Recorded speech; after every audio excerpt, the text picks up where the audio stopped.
6 o'clock, so I'd like to call this meeting of the Cooperative School Board for Wednesday, June 29th to order. And I'd like to start by appointing a process observer, and I'm waiting for the volunteers. Tom, thank you. We have an agenda adjustment. Did you get one to Liz yet? I know Liz walked out, but I'm starting. Just walking up. Oh, Liz. I hadn't heard one.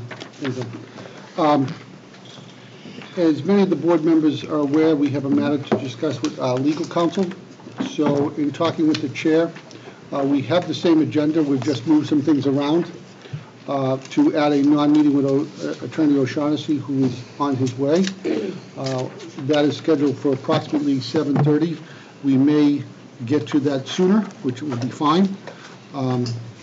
And what we did to do that is just break up the discussion into two different pieces, but we wanted to maintain proximity around the public hearing for the athletic trust and the maintenance trust.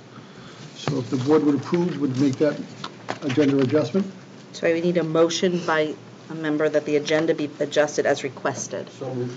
By Tom, seconded by Krista. Krista. Is there any discussion on the agenda adjustment motion? Can there be discussion on an agenda adjustment motion? Yes.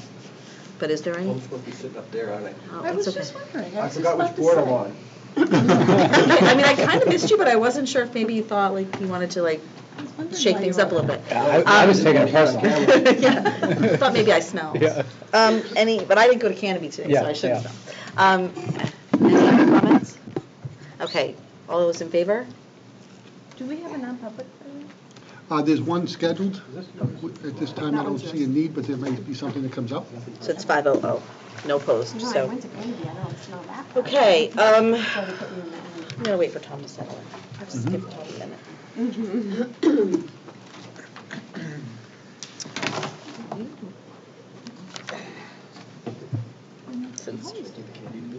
Yes, you should. No, really. I'll wait for the return. Okay.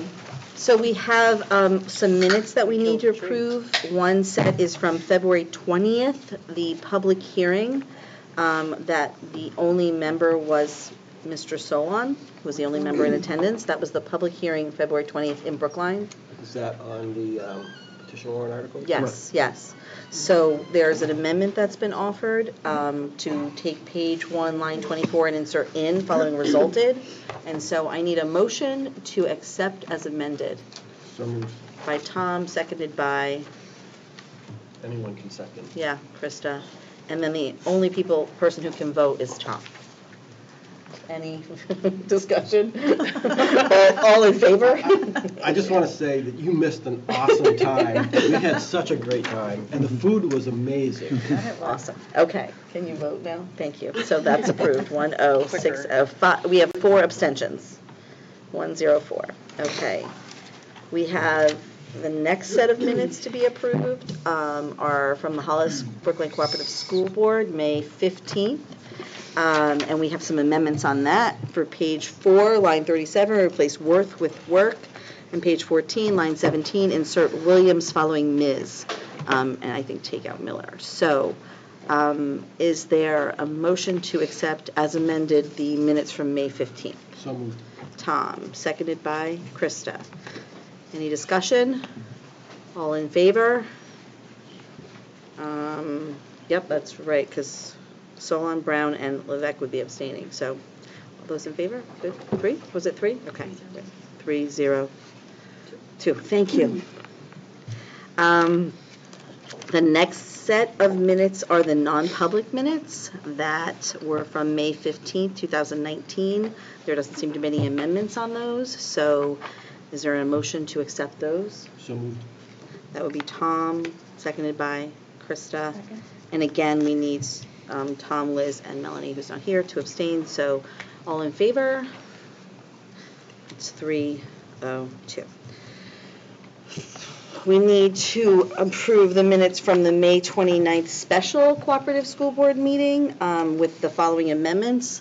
Throughout the document, replace Mr. Solon with Vice Chairman Solon, and on page 3, line 41, replace his with he. I need a motion to accept. So moved. Second. Krista. Members Brown and Whalen were absent. I'm just sort of curious why distinction is being made. Because that's who you are. I mean, I don't think we consistently follow that, but. I think Dawn must have seen it. Okay. So, are you okay with that? Yeah, I'm fine. I'm Okay. just surprised by it. Okay. Is there any other discussion on that? Okay. All those in favor? Oh, okay, you guys are abstaining. So we got 3-0-2, but different two. Okay, I think those are all the minutes. Okay. We need nominations, resignations, retirements, correspondence. That's you. Yes, I have these two there, 1, 2, someone down to me, and Rick and Bob. I have a correspondence for the board. As we discussed at our last meeting, both the middle school and the high school over the last few years have done an outstanding job with their safety and their security measures around the schools. One of the things that we have been looking at and comes back in our security audits is the egress and in and out of the high school. So I had a meeting with the police chief, Hollis. He then came over and we visited the site together, and he's provided us the following memo. I'm not looking for any action on the memo tonight. I actually wanted to discuss it in July, but I wanted to give the board time to digest it, as well as it will be, it was sent to Dawn, so it'll be included in the minutes of the meeting, but I will kind of give the highlights. The chief came in and looked at the high school property, and he does have the same concerns as Homeland Security with just the one main entrance, and both sides of that entrance are swamp. So it's not even like there's grass to drive over. So he looked at Love Lane, the athletic fields, and then the other side of the property, which is the practice football field and that area up on the hill. And what he's concluding from his technical expertise as part of being a police chief as well as a tactical incident commander for Southern New Hampshire Special Forces, that we really should give strong consideration to looking at some means of egress towards the north side, the south side of our property, which is the right-of-way that exists between the McLaughlin property and Main Street. He believes that cruisers and ambulances coming into that portion of the property would give them the high ground from a tactical standpoint. He does believe with some limited work, it could be very much traveled and allow them access into the main parking lot.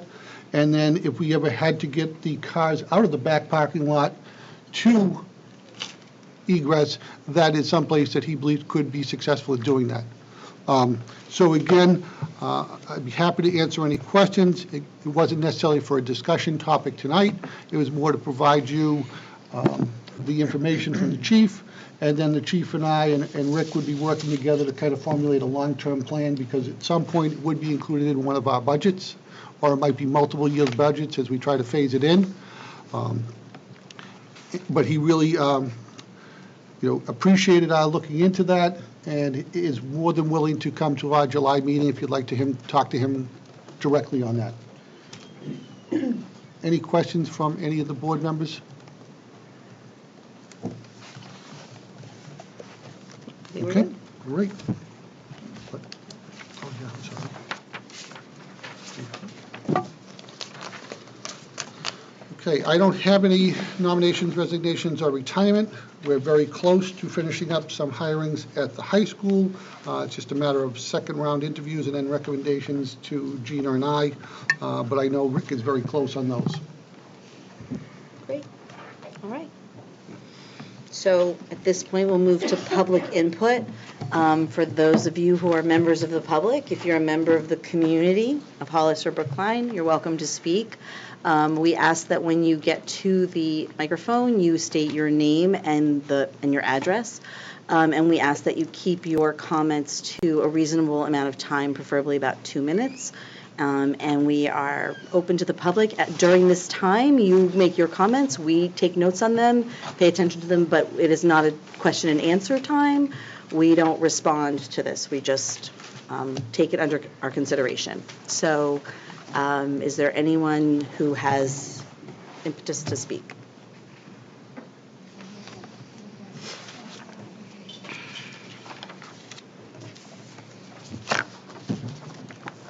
Hi, I'm Karen Kutu. I live at Hollisbrook.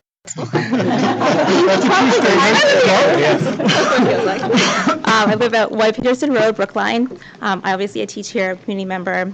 My kids have come through the middle school. And I wish I was here tonight to talk to you about Read 180 data. I know that's one item that's going to be talked about eventually. However, I'm not, and some of my colleagues are not as well. We're here to talk about the schedule change that will be brought tonight and also the vote. We have concerns about it, and I just want to speak from my concerns. We, as you all know, are welcoming a new administrator to our building next year, adding another change with asking us to also implement a new schedule. I feel it's too much for us. Our focus should be welcoming and transitioning Mr. Garzone to our staff, helping him embrace our middle school philosophy, let him see our strengths and our challenges. We have an awesome collaborative model. We have teaming that's happening across both grade levels, which we are always working to improve, not only for delivering services to our special education kids, but also to our general population. I've been fortunate to be part of several committees over the past few years. The one last year that I was part of was the West Ed group that examined the special education delivery model. We had many discussions with consultants, and we all seemed to be on the same page that a top-down initiative doesn't work. With this year, I've been part of the instructional leadership team that was tasked to look at the schedule, and that also came from the West Ed report. It seemed as though it was a grassroots effort, and voices were being heard. However, when we got to the end of March, it didn't feel that way anymore. It felt as though we were transitioning to a top-down decision process for the schedule. And we, as a staff, we had a chance to look at two schedules. We voiced our opinions. We knew in May that a schedule was going to be presented to you, but we didn't know which schedule was going to be presented to you. We watched, we waited, we finally heard that it wasn't the schedule that the staff had worked on, and we were disappointed. I'm wary of a top-down philosophy. I really feel that we need to go back to that grassroots, that we have so many amazing resources here at our middle school that benefit students. I would like us to continue to work together to make a schedule that will deliver a high-level instruction to our students. And I've seen that. I've seen that as a teacher here, but also with both of my kids. Through the West Ed process last year, we also learned that with change, we need professional development.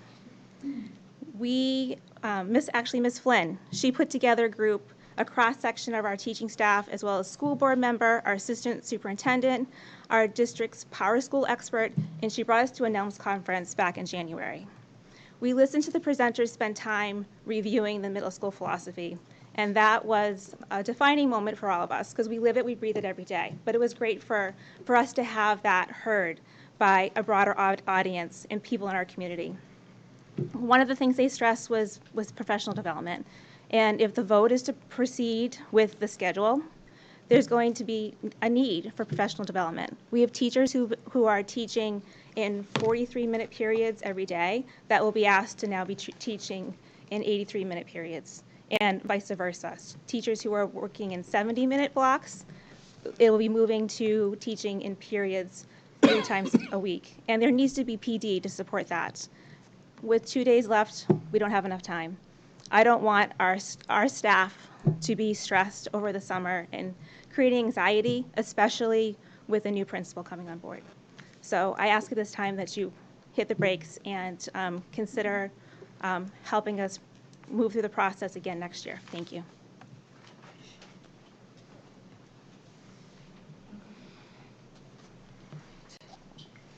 Jennifer McLeod, 74 Moore Hill Road, Hollis.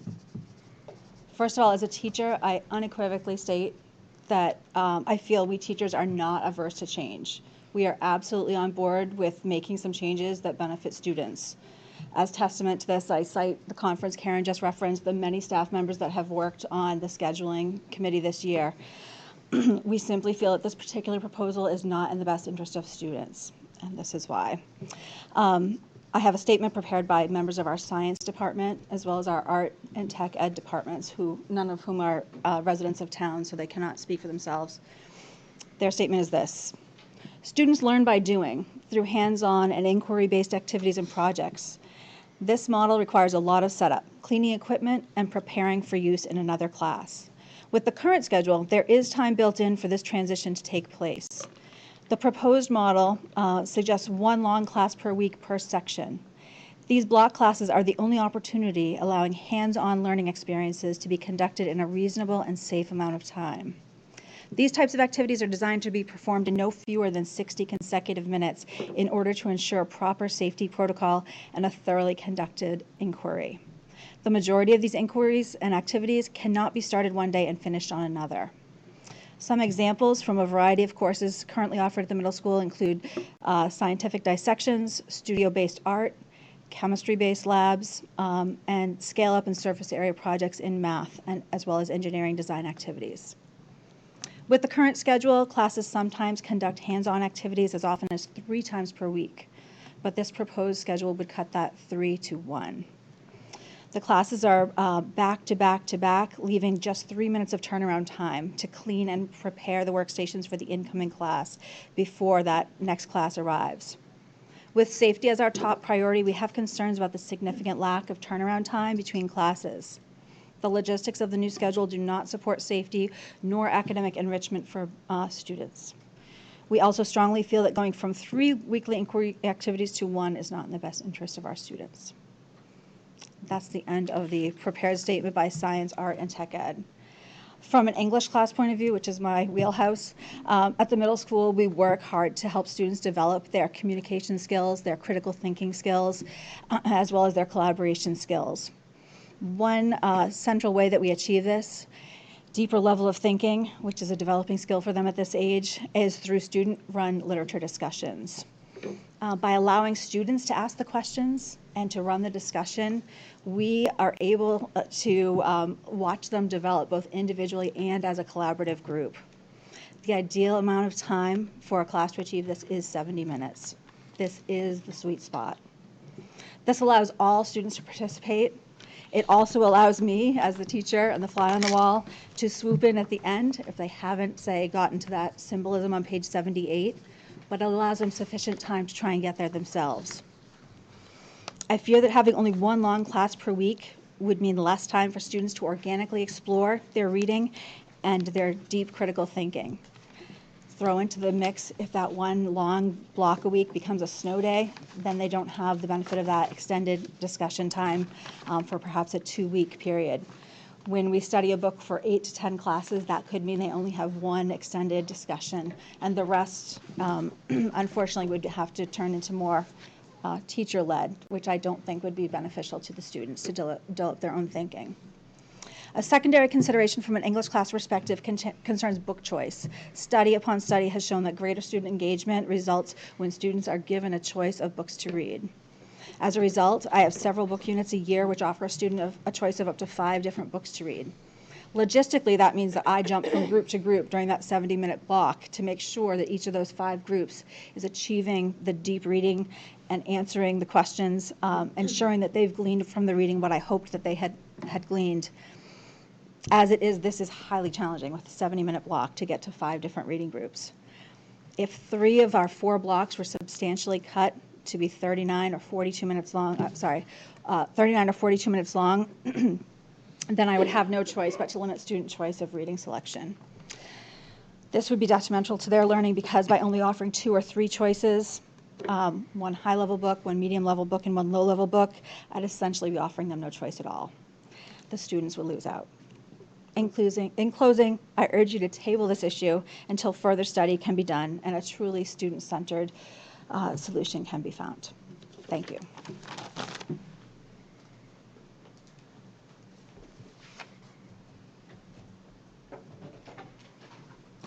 Hi, Sue Conley, 59 DuPaul Gold Road in Brookline, New Hampshire. Been here for over 25 years, and I'm here to speak on part of the scheduling. I'm concerned as a mom and as a teacher for this many years that this decision may not be at the best interest of our students. I've done a lot of personal research. I wasn't lucky enough to be on some of these committees, and I did attend 1 or 2 meetings, but I was busy with the track team, so I was out there cheering on the kids. And what I found is that class periods that are too short or too long really are a detriment to both high-level students and your low-level students because of the attention needs. You need to be able to have a diversity provided within the classroom. After being at the middle school for over 10 years now, I'm not quite sure how I would manage jumping from 45 minutes to 45 minutes to 45 minutes with the kids, or less than 45 minutes. I taught elementary school for years, and I taught every single subject during the course of the day. There's a whole nother, book that may be explored at some point of why we're not teaching every subject to our elementary school students, but that's not what I'm here to talk about. I'd like to suggest that we do more research before making a change like this.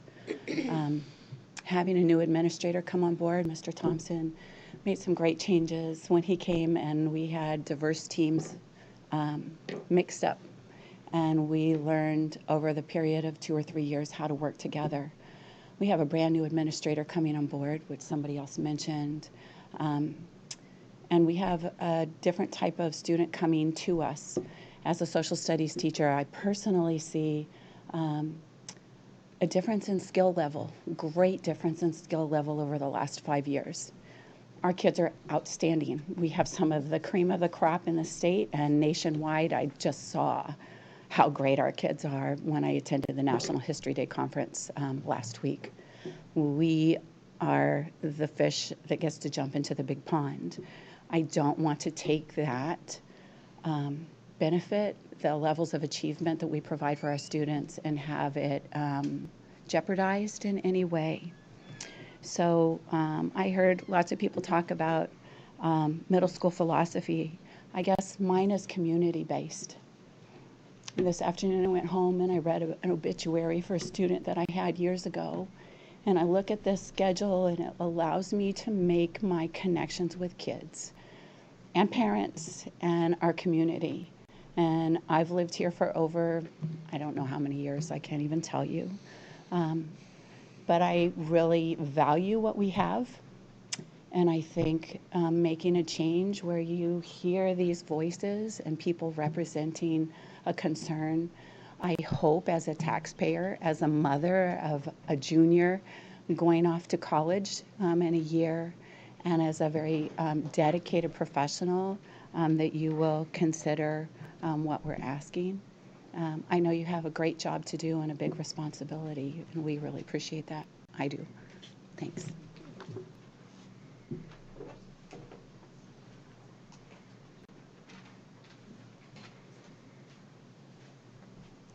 Hi, I'm Kirsten Warney. I live in Hollis. I also teach here. I'm a 7th grade math teacher. Kirsten, can you just say your address, please? Yep, sorry, 39 Ironworks. Thank you. Thank you for allowing me to share a few concerns I have about the proposed schedule. As a math teacher, I am concerned about a potential loss of quality curriculum time. Although the minutes are exactly the same between our existing schedule and our new schedule, I don't feel like the extremely short and extremely long class times are going to benefit the students. I know that high school and college students are able to maintain the focus for a 90-minute class, but most of these kids come to me and they're 11 and 12 years old. They can't maintain focus for 90 minutes. They often can't maintain their focus long enough to order their lunch. They just can't do that yet. Additionally, the short class of 38 to 39 minutes leaves me with no time to introduce any new material on that day. So that day I'm going to be probably just being able to do a quick check-in on, what you're understanding and where you are at that point versus being able to continue giving some new curriculum. I can't teach and practice a new topic in 38 minutes. And students of this age, they need to practice a skill before they go home, because otherwise they're going to go home and they're not going to know what they're actually doing. And then parents are going to get upset, and the kids are upset because they haven't practiced it. In my experience, a class length of 72 minutes has worked very well, and I don't see enough of a benefit with the proposed schedule. I'm not opposed at all to a new schedule, but I feel like the proposed schedule is going to leave me with less time to teach new material, as well as a very long class period that an 11 and 12-year-old may not be able to maintain their focus. Thank you for your time.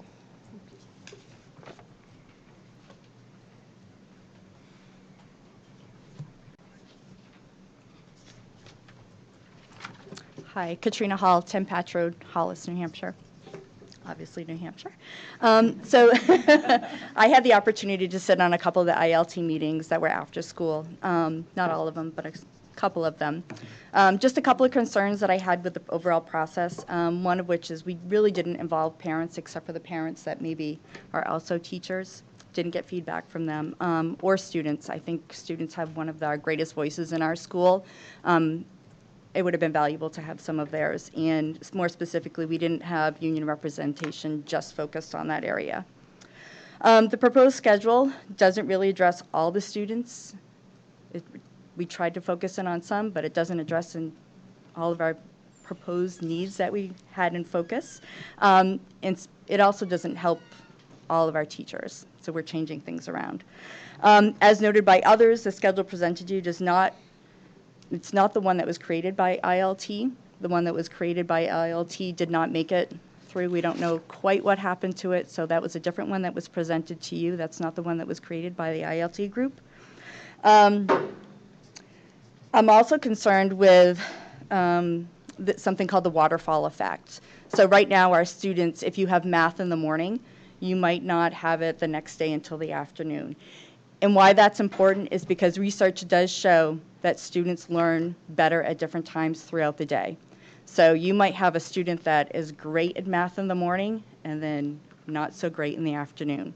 With a schedule that is being proposed now, a student that has math in the afternoon will consistently have math in the afternoon. If they're not an afternoon learner for math, they're stuck in that program right there. Another concern that we had, the proposed schedule limits access to teachers during skills periods. Right now, we see students for enrichment during skills. We see students for makeup work if they're absent and to receive interventions. With the new proposed schedule, different than the high school, we won't have a cab block, and the skills will be rotating through, and at those times, teachers could be teaching, so students won't have access to it. Again, I would reiterate what other people said. We're all up for change. We're just asking that we take at least another year, look at this, really focus on making positive changes and not using it as a guinea pig year. Thank you.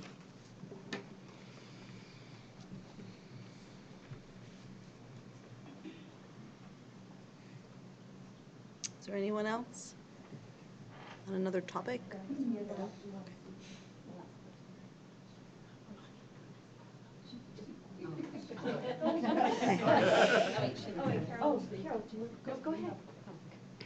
Sorry. Good evening. Sheila Mandragoras, 6 Barton Road, Hollis. I'm also the school nurse at the middle school. So obviously I'm going to come from this from a medical perspective. About 20% of our population has a diagnosis of ADHD or ADD. And to have an 80 on Tuesday and Wednesday, all of the periods will be 86 minutes long. So I have real concerns about students maintaining concentration in a class that length of time.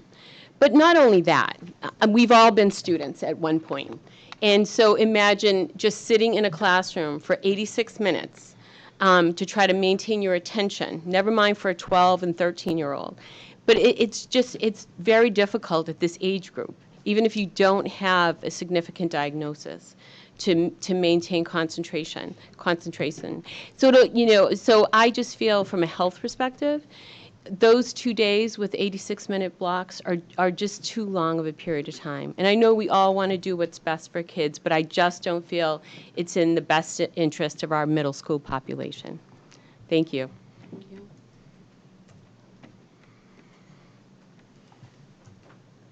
I'm Carole Swanson, 29 French Mill Road in Hollis.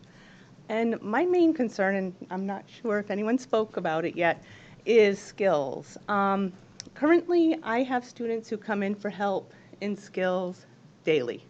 And right now, our skills are across the board. So they have access to me, and I give up some of my prep periods so that students can work with me. I can reteach. I can fill in wherever the gaps are. I'm not sure that that's going to work, and if it can work, that would be great, as long as we can have across-the-board skills so that I can have access to my students so that I can help them as best I can. So that's my main concern.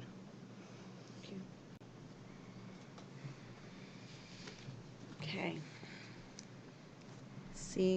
Is there any other public input? Seeing no other public input, I'm going to close public input at 6:25 and move on to principal reports and our athletic report. Which one of you gentlemen wants to begin? Thank you. I'll keep my reports pretty brief. Just two things I wanted to highlight. We're very pleased with how graduation went, and thank you to everyone who was able to attend. It was one of our larger graduations, and things went very well. Also, if you'll see in there, we will be offering the PSAT to every sophomore who wishes to take it, who was able to, we'll pay, just like we did last year, but making the process open up for anyone who wants to take it so we can plan in advance. So those letters have gone out, and we'll see what that yields. So that's different from what's been correct. going Before on. we had a limited number, and there were signups based the day, in the week or so before, but this is allowing folks to pre-plan and order in advance, which is, there's actually a number. Ticket atmosphere. No more concert tickets and bracelets atmosphere yet. Be very sad to see that go, but not really. We could do it for parking instead. Yes, that would be a good yes. Thank you, Rick. I thought graduation was fantastic, and thank you to Krista Whalen for filling in and giving out diplomas. And thank you to your committee, because it was really great. And all you guys who spoke, it was great. Awesome. Thank you. Okay. Bob? Just wanted to extend a congratulations to our 8th graders for 2 successful years at the middle school, on to the high school. Earlier this week, they got to participate in Step Up Day, so I'd like to thank Principal Barnes and the HBHS staff who took time to meet with students, make them familiar with the building. Students also received their schedule, so I think they are off to great things. I also want to congratulate 8th grade student Chris Pyle. He was selected as the winner of the 2019 Governor for a Day competition. He joined Governor Chris Sununu at the State House on Monday, June 3rd, for a day full of educational experiences. Chris served as the official student governor for a day and was publicly recognized as such. His essay was chosen based on the innovative, forward-thinking approach it displayed. And I also want to take the opportunity to thank Dr. DeRosa, who helped to promote the essay contest in her classroom. Is that essay available for public viewing somewhere? If it's not, I can make it available. We need to get that posted. With permission from the parent, of course. Thank you. That's great, and congratulations to Erin. Yeah, absolutely. And to Chris. Okay, and now we're up to Mr. Bumpus. All right. I'd just like to highlight and congratulate our middle school girls lacrosse team for winning the Tri-County League Championship this spring in the first year as a program. It was an exciting overtime win over Amherst, and thank you to all the fans that were in attendance as well. I'd also like to congratulate the boys tennis team, boys track and field team, and our baseball teams on their runner-up finishes at the high school level. And lastly, I just want to point out that we did hire a cross-country head coach at the high school after this report was submitted, and that's going to be Yolanda Flamino. Thank you. Congratulations to all the teams that did well, but also to all the teams and the participants for all of their participation, and our students who continue to make us proud. Anything else? Good. Anybody else have any comments? Everybody's so quiet. Okay. At this point, I need a motion that the board recess until the conclusion of the public hearings on the Athletic Expendable Trust Fund and the Maintenance Expendable Trust Fund. We can do them together? Like, they're 2 hearings, but that's all. Yeah. Tom has moved. Seconded by Krista. Thank you. All in favor? 5-0. So we are recessing now at 6:35.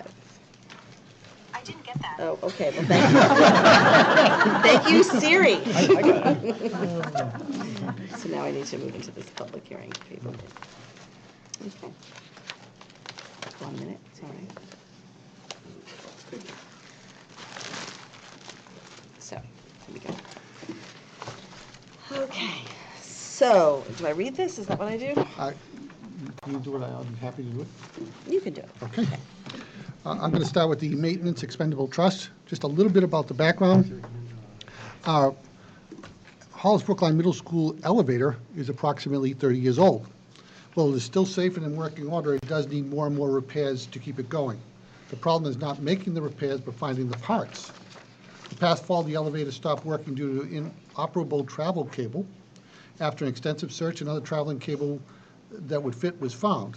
So this is buying us another 3 to 5 years with the present elevator. I'm just bringing it to the board's attention because it will have to be included into the capital improvements project and ultimately be replaced. So we have the middle school repairs of the elevator with $10,030, which is approaching end of life. And then to that, we had the Maintenance Expendable Trust. We had a current balance of $122,205. The FY19 expenditures are $10,030, which is the elevator that I just spoke about. We'll be adding $75,000 in FY20. Our FY20 expenditures were $95,000, which is per the budget documents, which would give us a resulting balance of $92,175 for the fall of 2019. Just to remind the board, the two maintenance trust items that are in this year's budget, a new file panel here at the middle school, which is $60,000, and we are in phase 2 of roof replacement at the high school, and that section is $35,000, so that's what makes up that $95,000. And at this time, I'd turn it back over to the chair for public input on the Maintenance Expendable Trust. Right. So I, at this point, would like to open the floor for public comment on the Maintenance Expendable Trust Fund. Seeing none, I would like to close public comment and close the public hearing, this public hearing. No, well, this one gets closed, I think, and then we open the next one. So this one is closed at 6, Siri will tell me, 6:37 p.m. And now I'd like to open the public hearing on the Athletic Expendable Trust Fund at 6:37. Okay, some background to the Athletic Expendable Trust. It was funded by parents paid through athletic fees. The total fees collected in 1 year are sent to the trust in the following year. An annual request and public hearing occurs each year to spend all or part of that allocation. This year's request is for athletic expenses that were assigned to the athletic trust account via the budget process and are as follows. What I'm going to do is go through the actual cost. We did field maintenance at $6,950. Transportation at $3,668.68. Transportation 2, $12,171.02. Training supplies, $3,626. Athletic supplies, $237.48. Awards, $1,538.88. Uniforms, $202. Uniforms 2 is $10,083.08. Additional equipment was $2,452. Additional equipment at the high school was $7,883. Replacement equipment was $5,406. And dues and fees were $5,778 for a total this year of $59,996.74. The athletic trust reimbursement was scheduled to be $67,000, so that leaves us a balance this year of $7,003.26, which would continue to stay in the athletic trust. The current balance of the trust is $101.65. Fiscal 19 expenditures of $59,997. We are adding $67,000 to the trust in FY20. We had the expenditures of $67,000, which per the budget documents gives us a resulting balance of $630.20 of $41,068. And at this point, I turn it back over to the chair for public input. Again, I'd like to open the floor for public comment on the Athletic Trust Fund. Seeing none, we'll close the public hearing at 6:40 p.m. Right? Okay. And most of this will come up under deliberations. Okay. Next. I think we need to move to discussion, and I have a, Budget Committee update, which would be done by Cindy, or you can do it, yeah. I attended the Budget Committee last month. The major discussion point centered around robotics and tech ed space. So we presented the similar proposal that we had presented to the board around the curriculum piece, as well as took the Budget Committee on a tour of the rooms and reviewed with them the age of the equipment and things of that nature. And that night, they supported expending the funds approved by the voters in a 5-2 vote. The two people that voted against the expenditure voted with regard to the process, not the spending of the funds. They just felt it should have gone through the year-long budget process that we have. And as a result of that and the way it came about, they didn't feel that they could vote for it. So that's why it was a 5-2 vote. Other than that, we just reviewed our regular revenues and expenses, which we'll go over in a minute. And it was a very productive and uneventful Budget Committee meeting. Great. Are there any questions from the board on that? No? Okay, Linda, you are up with the revenue and expense update. So before I start, because we have teachers in the audience, I will say that the teachers get very excited end of the year when you've had a successful, great year with your students. In the business office, we get excited when we complete our last teacher payroll. And that was today. So you guys will all be getting your paychecks on Friday. Okay, expense revenue report. We're still in really good shape in the co-op. On the expense side, we're showing a balance right now of $508,664, which is about $100,000 higher than last month. And again, that all is due to end of the year when we are closing purchase orders and paying our final invoices. So for example, if we say we're going to pay JP Pest $50,000, we budget $50,000, but we end the year and only pay them $40,000. $10,000 of that goes into that open balance. So $508,000 open there. On the revenue side, it dropped a little bit. Our revenue balance is $53,116, which is about $25,000 less than last month. And that is because in the Medicaid revenue side, we reduced our expectations. If you remember last month, I said the state is rejecting a lot of claims at this point. So we adjusted our expected column there down to 23,000. So taking those revenue and expense together, we have an unreserved fund balance of $561,780. And after reducing that by the contingency, the trust funds, and the retained fund balance, we're left with $152,780 projected unreserved fund balance, which is about double what we projected in May. Are there any questions about the revenue expense report? Well, looks good. Okay. Good job. Awesome. Okay, and then we need to, Linda is up again to talk about extracurricular statements. So really, I don't have any details to share with you. It's in the packet, all of the details, but just wanted to let you know it's more of an FYI. All the numbers that you're seeing are in the budget. They went through the budget process. So what you're seeing are the details. And since Brian Bumpus is here, if there are questions about the specifics, he could help me out on that, I think. But really, we're just presenting to you the numbers for an FYI. Tom? Are there any anticipated recommendations that are going to come forward for new positions or change positions for the next school year? Not from an athletic standpoint. I'm going to recommend to Mr. Gazone that we make a few increases in some of the club stipends just based upon the number of hours. A perfect example is yearbook.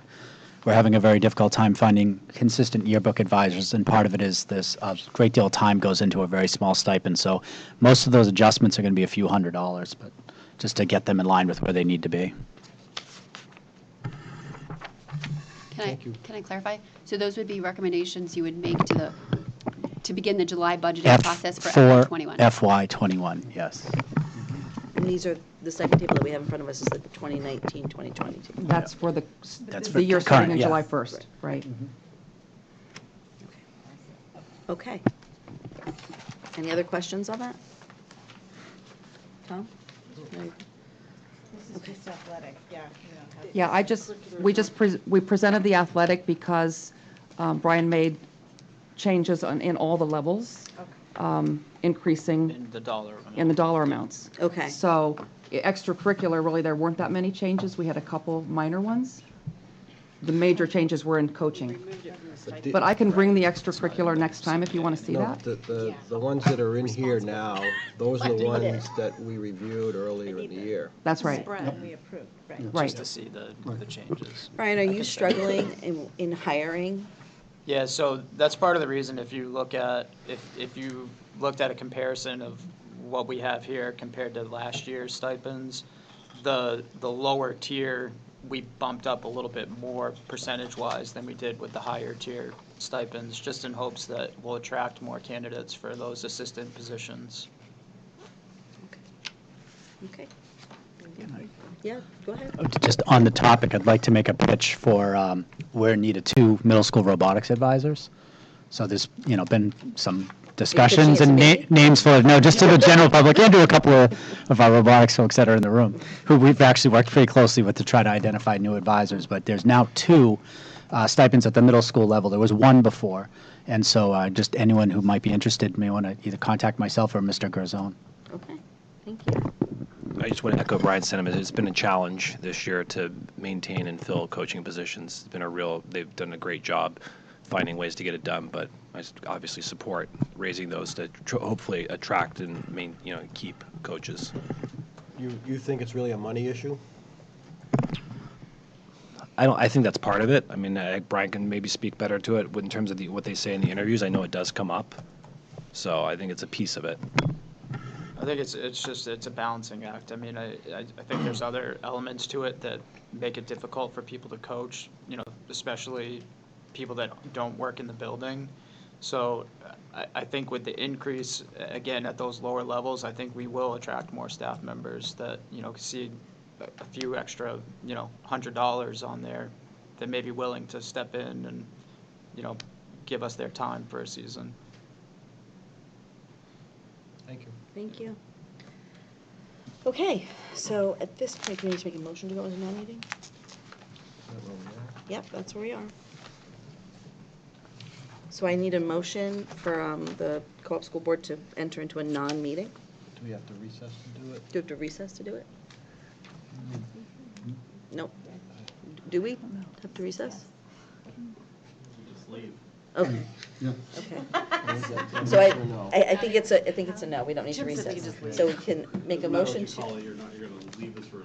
Right. So can I have a motion? Can I make a motion to go into a non-meeting, please? So moved. Tom. Motion by Tom. Seconded by Krista. Oh, Krista. I'm pretty much looking at Krista for a second. I can feel it. And I'll switch. The second half of the meeting, I'll go to Beth, okay? Or Liz, okay? It's not a, non-public. It's not a non-public. We don't need to read, yes, we don't need a roll call vote. We don't need to, so all those in favor? Okay. I'm going to dismiss Brian and Linda. On the agenda, it looks like it's about half an hour, but it could be a little longer than that. So we did that at 6:50, 6:49. Okay, here we go. Let's go. I'm in my computer. So Liz, those, whatever was in the CBA They came out, they all, I was part of that conversation, I just, it was the same amount. they were the same amounts. Yeah, they never changed. So the 4,100 is, I don't remember going that high with anybody, it seems to me like we were more like 3,000. 4,250 was the high end. Was the high end, is Yeah. that always the high? Yeah. So, and it looks like our bottom, which used to be like more like 500 or 600 is now 9. Exactly. Okay. Yeah. And then any like $1,600. Okay.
Okay, we are reconvening as the Hollis Brookline Cooperative School Board, continuing on with the second part of our meeting. And at this point, oh, you know what? We need to have Gina back. We made her stay here for a second. Oh, Bob can start? Yep. Can you start without Gina? Yeah, Okay. absolutely. Great, awesome. All right, so just to speak a little bit to the master schedule pilot, just a little bit of the background. And the time that I've been here at HBMS, we've had 3 scheduling committees get together to look at the schedule. The first year was my first year at HBMS. We looked at the schedule, and we had determined that at the time it was very sufficient, and we made no changes. In subsequent years, we reviewed the master schedule and made an adjustment to add a late start Friday for professional staff members to have PLC.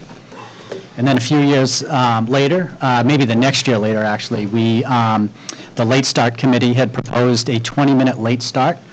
So we went back and we reviewed the master schedule and again made adjustments to the master schedule then. So in the 7 years, this is actually the 4th time we've looked at the master schedule. Now, the driver behind looking at this master schedule was changes to the New Hampshire rules for the education of children with disabilities. There was a major revision of rules in 2017. And what happened as a result of those rules changes is our special ed model that we had became basically in non-compliance in a couple of areas. And I'm just going to give you one specific example.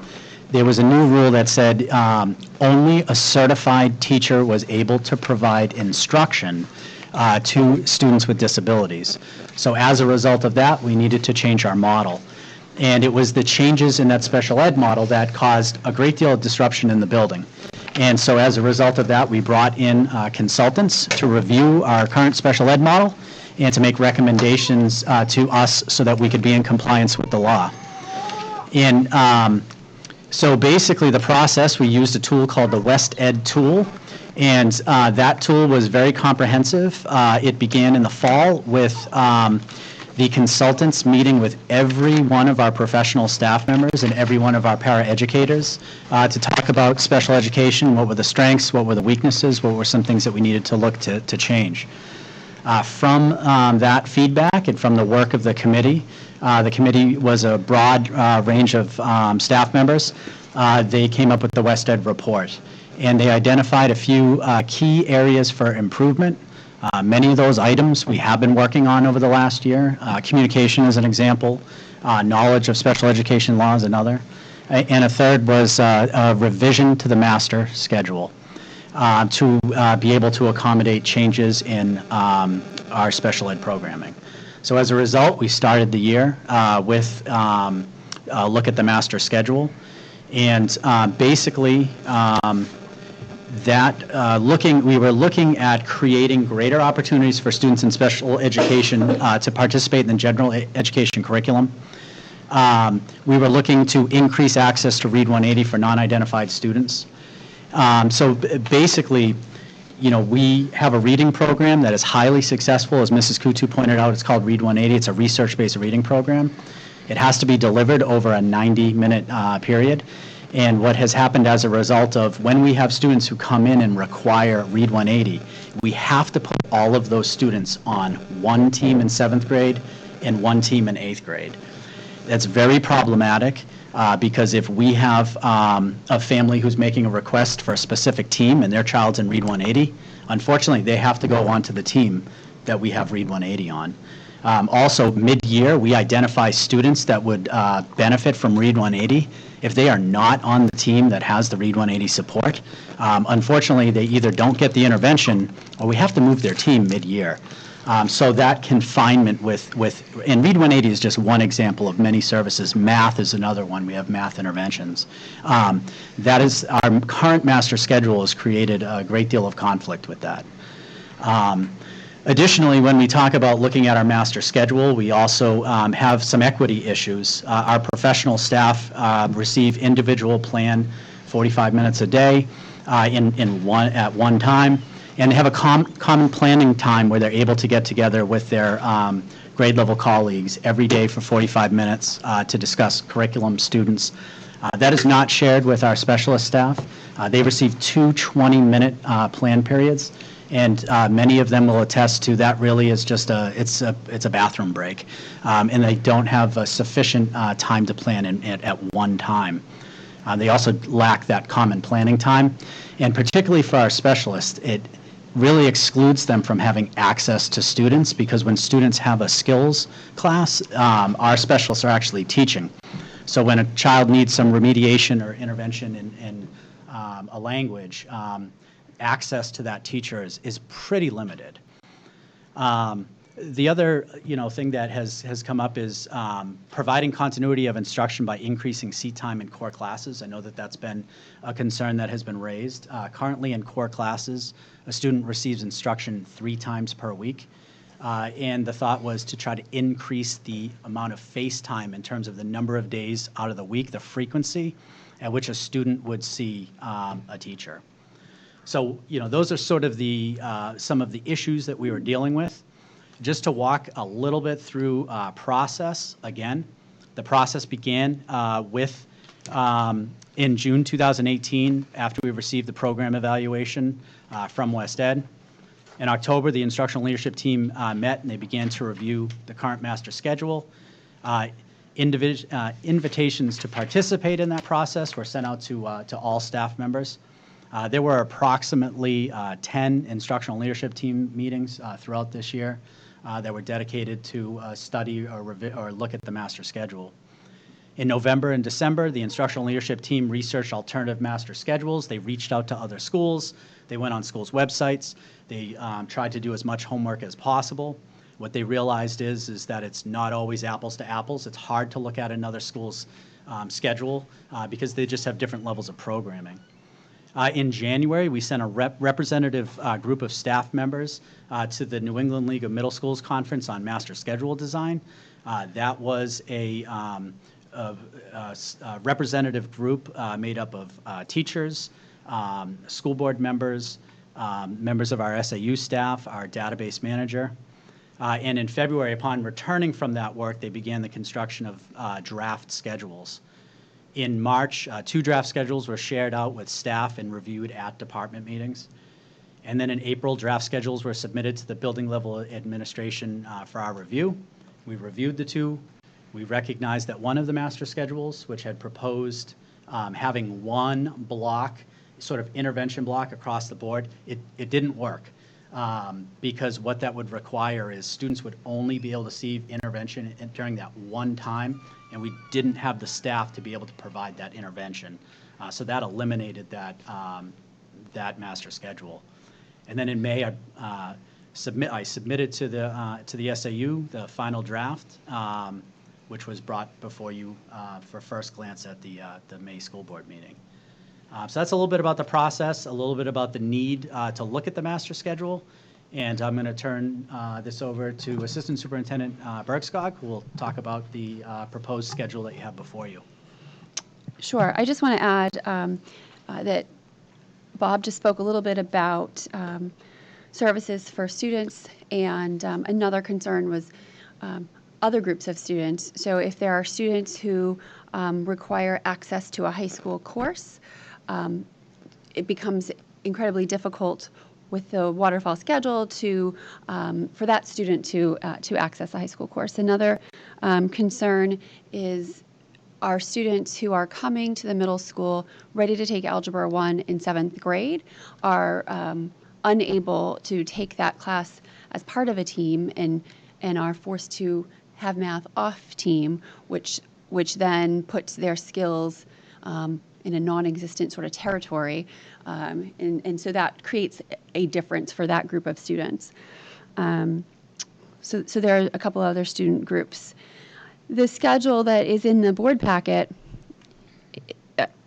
is a shift in what we currently have. I included both our current middle school schedule as well as this proposed schedule.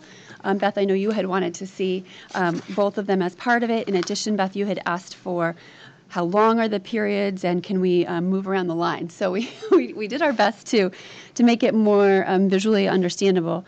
But essentially, it's an 8-period day with lunch and rock pulled out of those 8 periods. This allows our case managers to be available to provide services for students in any of those 8 periods, regardless of what team or grade level they're on. This also allows it allows our specialists or our non-case managers, potentially speech or OT, to have a consistent schedule for when they can meet the needs of the students, because it doesn't waterfall. So many of our staff are shared between buildings and even beyond our buildings into different districts. And so that becomes another benefit of a schedule that looks something like this. I'm trying to think of what else. We talked about this. You know, no schedule is perfect. If there was that ideal schedule, we would have figured it out a long time ago. There were some pieces that, in my limited involvement in the process, were made clear to me.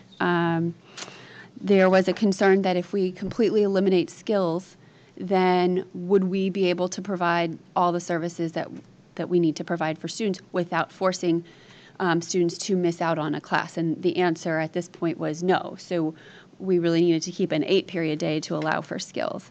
Another concern is the 86-minute. Is that too long? And it is a very long block of time, absolutely.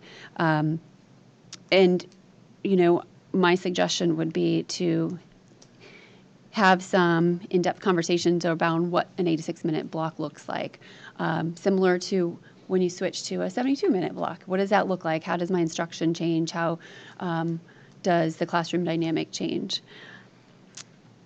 And the same is true for moving to a 42-minute period if you're used to that. One piece that I like about this proposed schedule is it creates equity amongst the faculty, regardless of the subject that is taught. As you can see from the master schedule pilot paperwork, you see that common planning time, individual planning time becomes the same for all the teachers. So there's that. I do want to mention that in October, I reached out to see, you know, where is the Instructional Leadership Committee on in terms of looking at a master schedule. In, what was it? Was that January? January, I was invited to participate in the NELMS workshop, and I was happy to do so. I enjoyed that time. And in March, I was asked to participate in a meeting to bring the new principal up to speed on the work that had been done. I attended one after-school meeting just to clarify my my position and my philosophy on what I would like to see for the middle school. And that essentially is the extent to my involvement, but I do fully support a change to a different schedule that can better meet the needs of all students, not just a small portion of our students. So that is what I have. I do believe it is in the best interest of our students. Do you have any questions? Does anybody have any questions? I have a couple. I have a lot of comments, but I will save those. A couple are really, really silly questions, Sure. though. But one, the lunch, I do appreciate the times. I do appreciate all that. It really, really helps to see it. I assume with lunch and rock, we're not implying that 8th graders get 2 lunches and 7th graders get 2 rocks. Nope. Okay. So They might like the 2 lunch idea, though. Yeah, right? You might not want to mention So I that. just Yeah. wanna- Yeah. I just want to make sure we are feeding our 7th graders. So grade 8 lunch, let's pick Monday. So grade 8 lunch, 11:16 to 11:42. At the same time, grade 7 would be in rock. Right. And then at 11:42, I see with it. Yeah. Yeah, it's a typo. Yep. So we'll just wanna make sure. swap them. Yep, absolutely. I figured it was.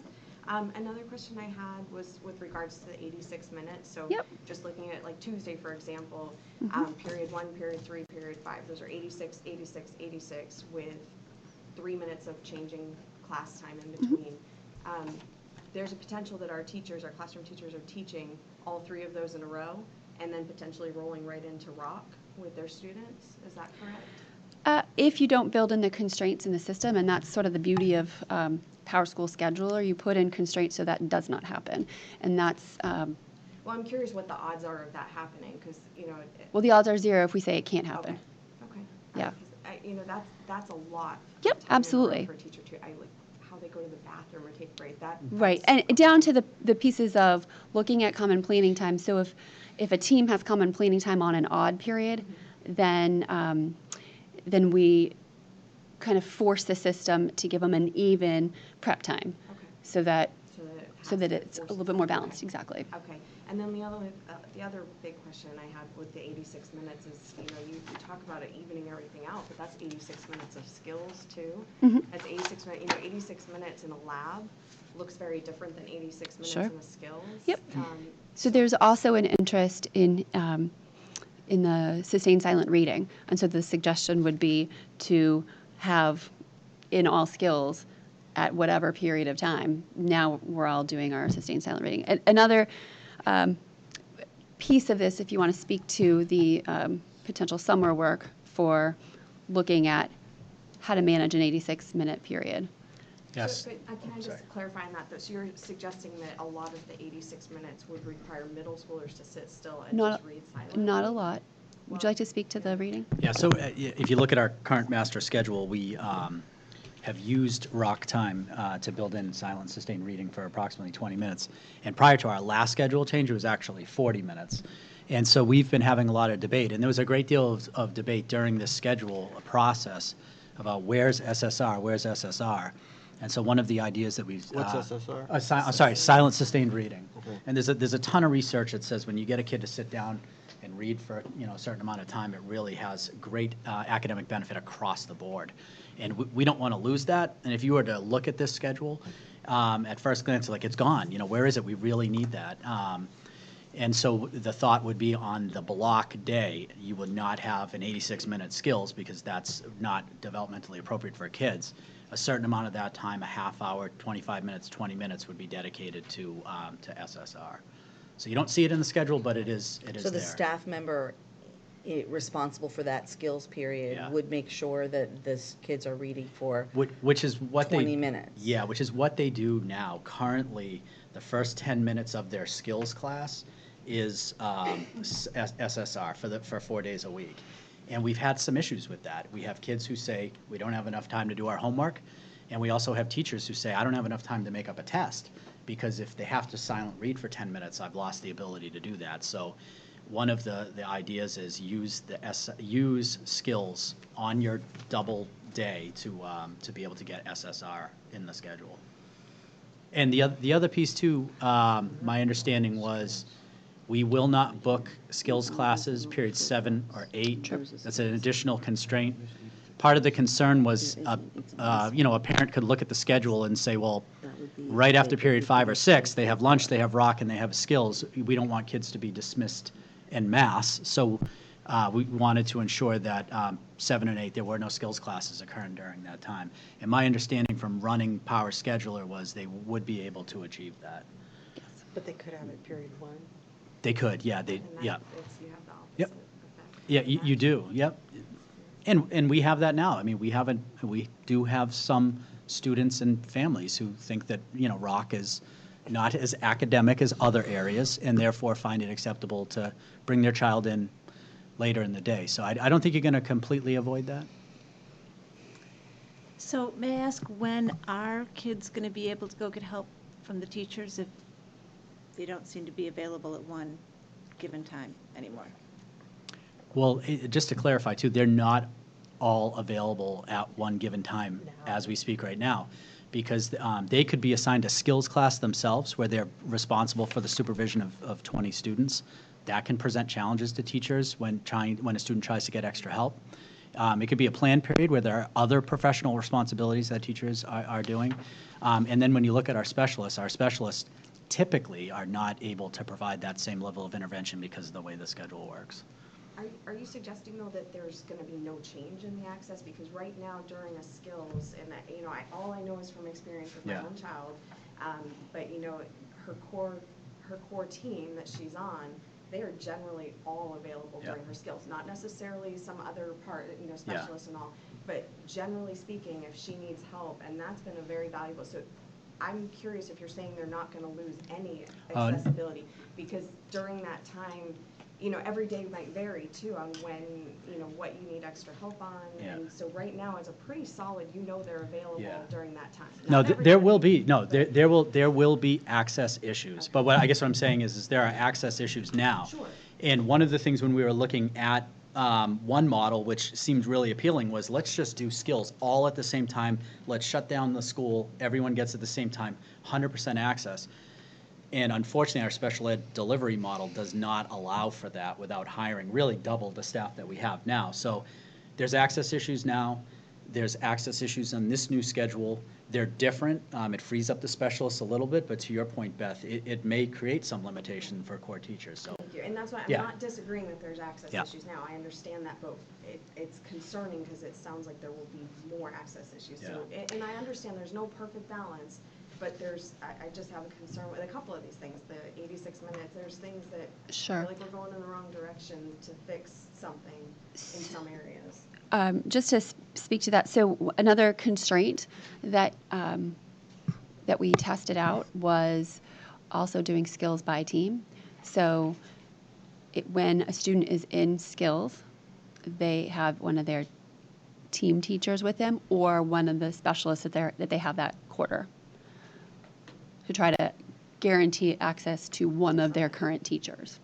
That's a challenge, though, because you might have your skills with a teacher that you don't need help in. That you don't need help in. Absolutely. And even right now, under our current schedule, and this would be true under a new schedule, when we sit down in the spring and look at student need and we say, okay, this child has a significant issue in math, they might be on a 504, every effort will be made to try to pair them with a math teacher, a core teacher, so we go through, even through the build of Power School and look at individual need, whether a 504 IEP or just a kid in need, and make changes and adjustments to the schedule already. And we would continue to do that. We do it now. We would do it with the new schedule as well.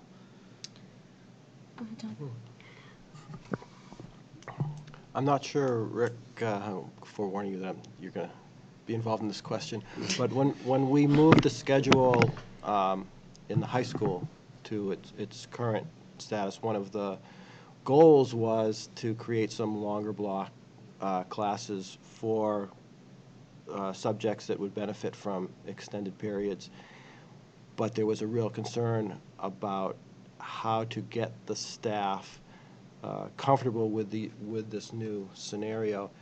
I'm not sure how that's where you came in during that evolutionary process, but do you know what tools were used and what problems needed to be overcome in order to get the staff comfortable with the longer block teaching?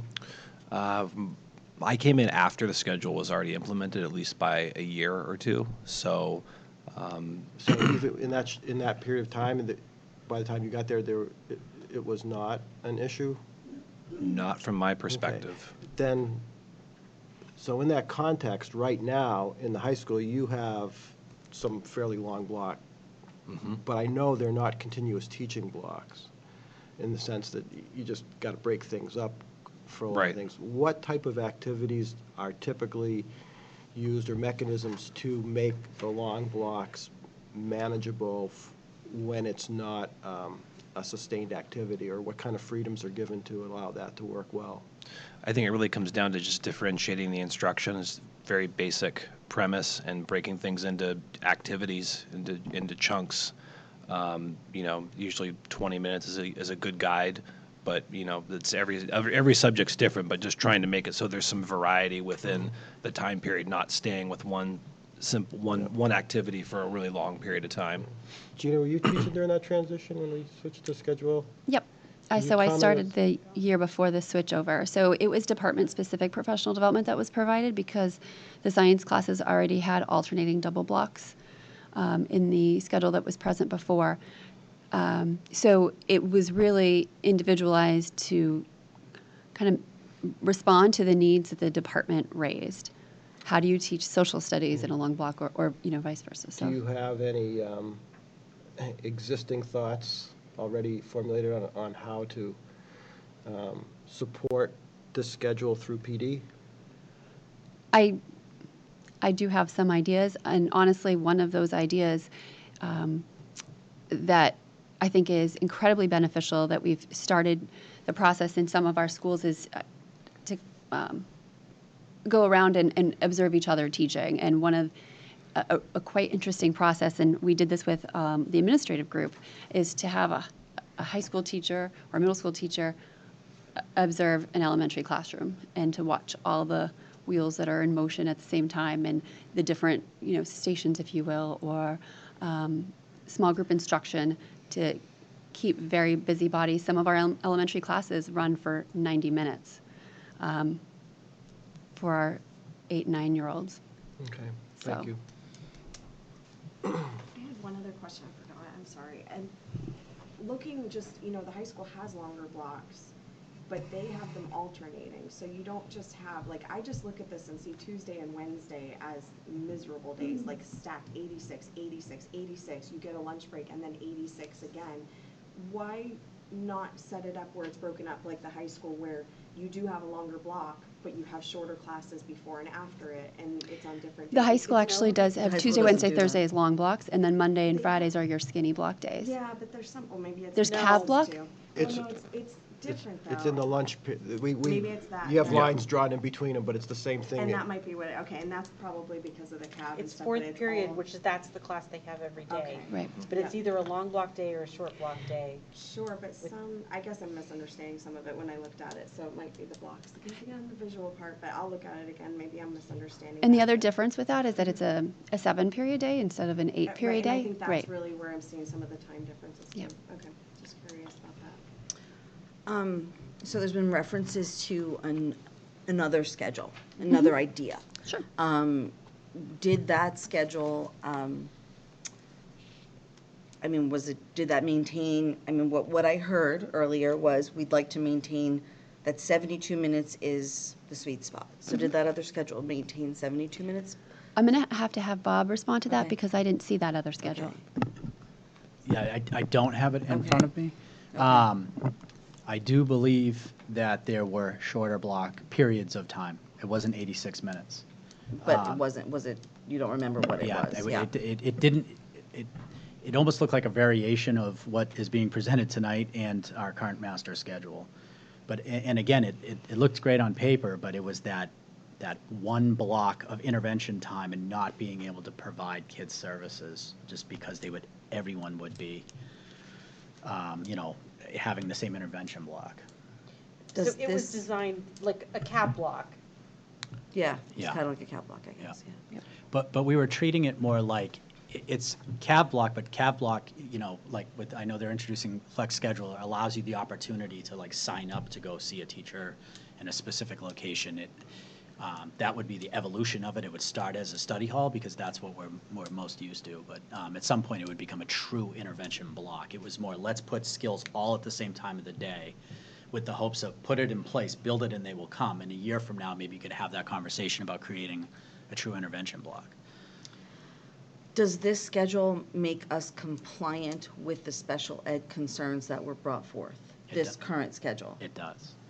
So Are you asking about the current schedule or the proposed schedule? Not the current schedule, the proposed schedule, does that make us? The proposed schedule does. The current schedule does not, in my opinion. So the proposed schedule makes us compliant with the special ed concerns that were brought up by the consultants? Well, so that's what it makes it allows us to become compliant because it creates the mechanism. The schedule itself Okay. doesn't. Yeah, make it. and a big thing it was alluded to is that waterfall schedule. So I give you an example. I have a student who receives a 2-hour intervention from an outside service provider. They come in, it has to be at a set time because they're contracted services. And so that child misses their 45-minute skills block, and then the remainder of that time, that hour and 15 minutes, they're missing from a rotating block. So because that block rotates, that child is very limited in their access to the general education curriculum because one day they're missing science, one day they're missing social studies, one day they're missing English. And so that, when you look at the changes that I referenced with the changes in the standards, it was access to the general education curriculum was one of the points that the new standard said. We have to increase access to the general education curriculum.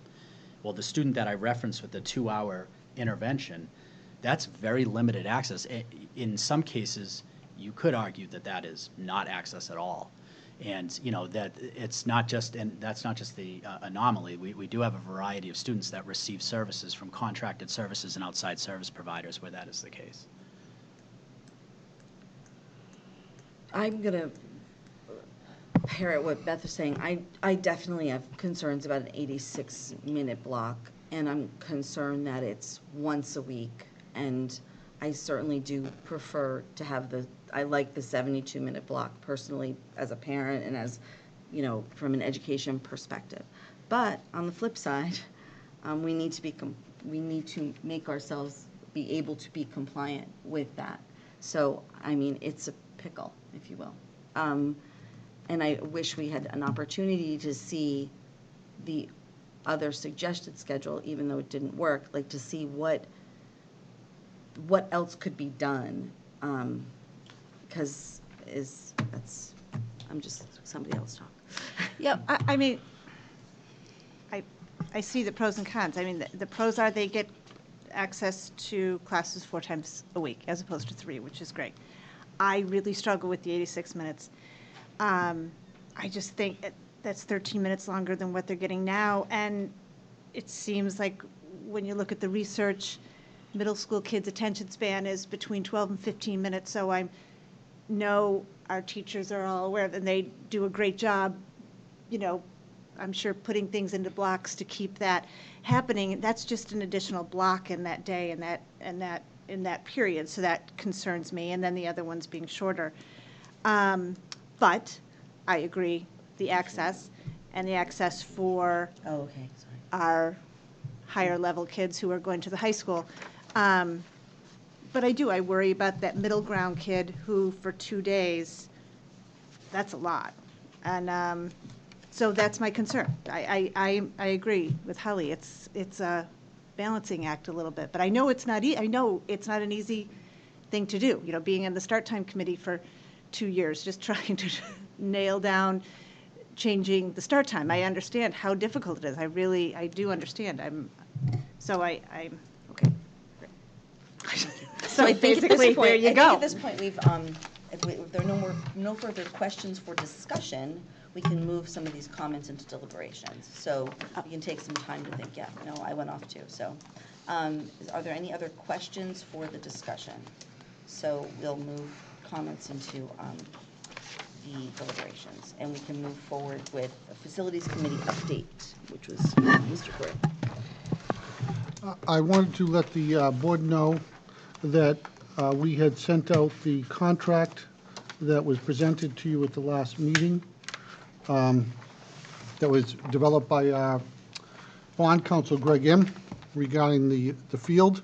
That has now been reviewed by Quirk Construction, and they have signed off on it. So as you'll see later tonight, we'll be looking for a motion to move forward potentially with that contract if the board sees fit. We've secured all the required permits. We are working on one issue, as the board is aware, and we will continue to keep the board updated on that issue. Thank you. Are there any questions for that? Questions regarding that? Andy, is there anything specific that needs to be formulated in a motion to approve based on where we are in the process? I would say when we get to deliberations, there's an item there that I would like to see approved based on what I'll call a contingency. Okay. Okay?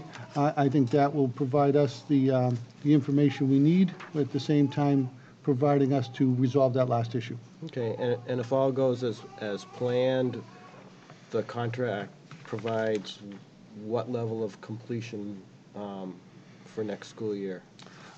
If all goes as planned with a start date of late June, you'd be looking at probably a mid-October, early November completion if we didn't encounter any issues. Okay, and the middle school tech ed program, I mean, is everybody finished with that discussion on that? So let's move to the middle school technical education program and facilities discussion. I think that's Eugene. Is that you? Yes. So the same documents are present again regarding middle school tech ed and then tech center. So we combined some documents that were present in prior board packets. So, we're taking a look at the classrooms 103, 105, 106, 107, and looking to move things around a bit. So one of the, or the proposal would be to swap the current robotics room with a science classroom. And so that would require us to redo the science classroom, the new science classroom, I guess, to make it ready for student use in the fall. We would also need to take a look at the proposed robotics space to make some changes to that.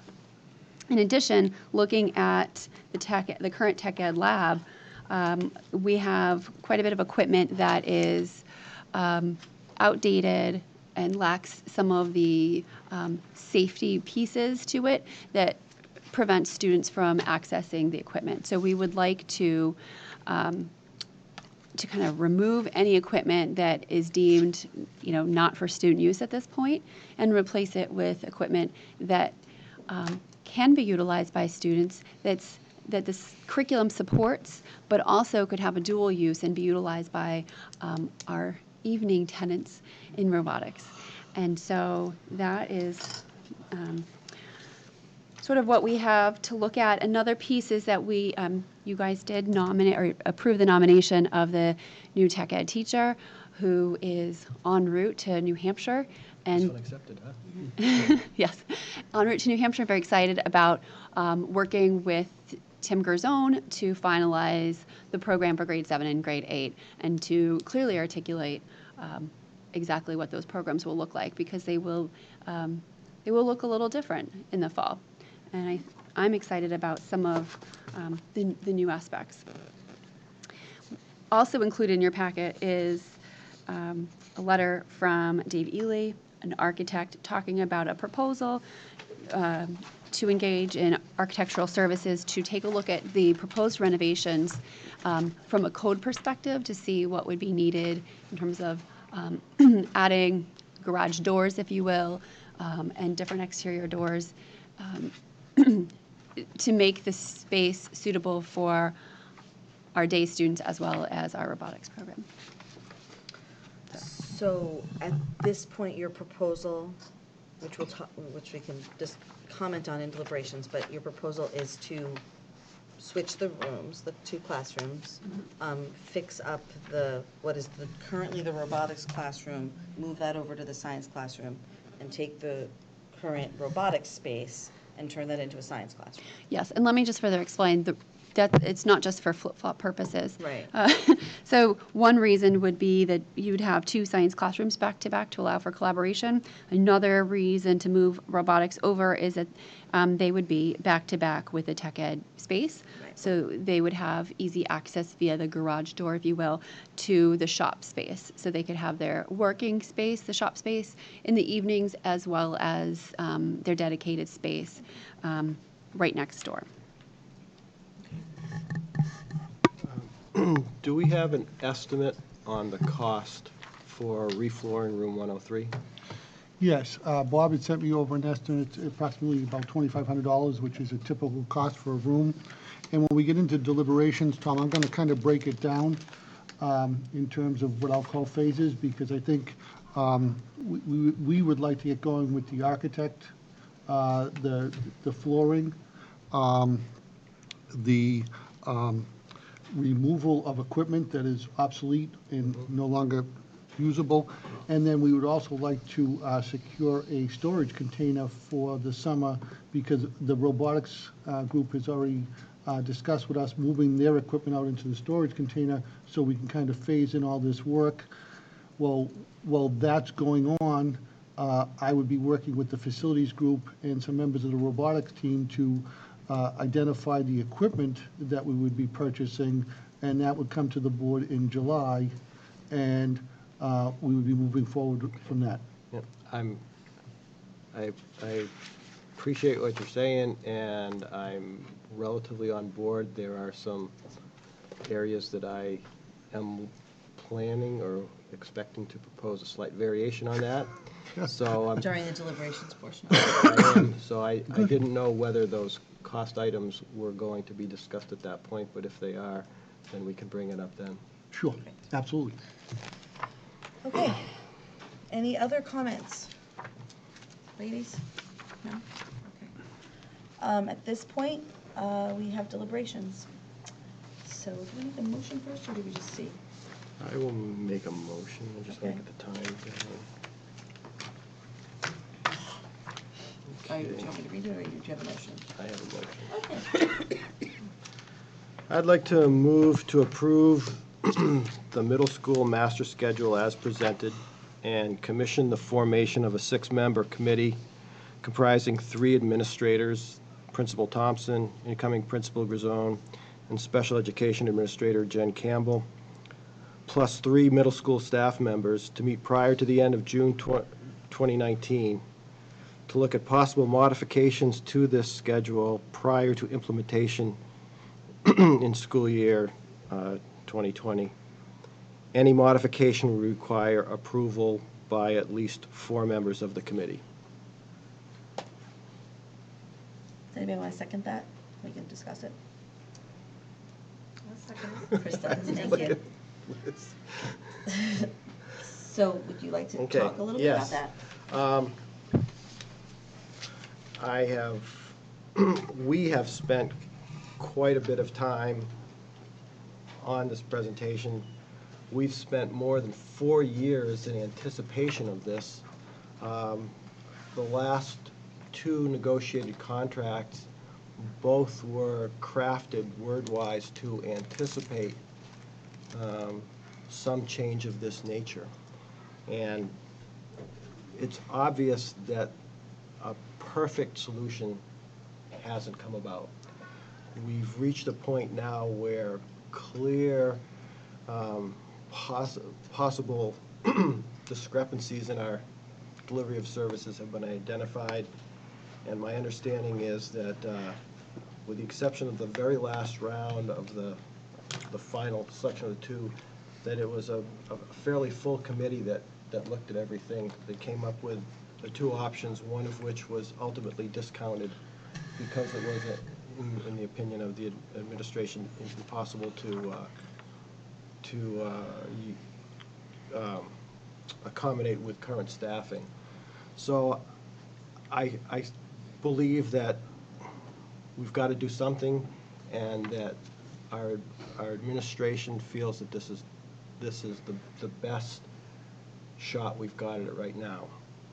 I've also heard some very compelling discussions that there still are some remaining concerns, and that perhaps some members of the staff don't feel that the impact has been properly recognized.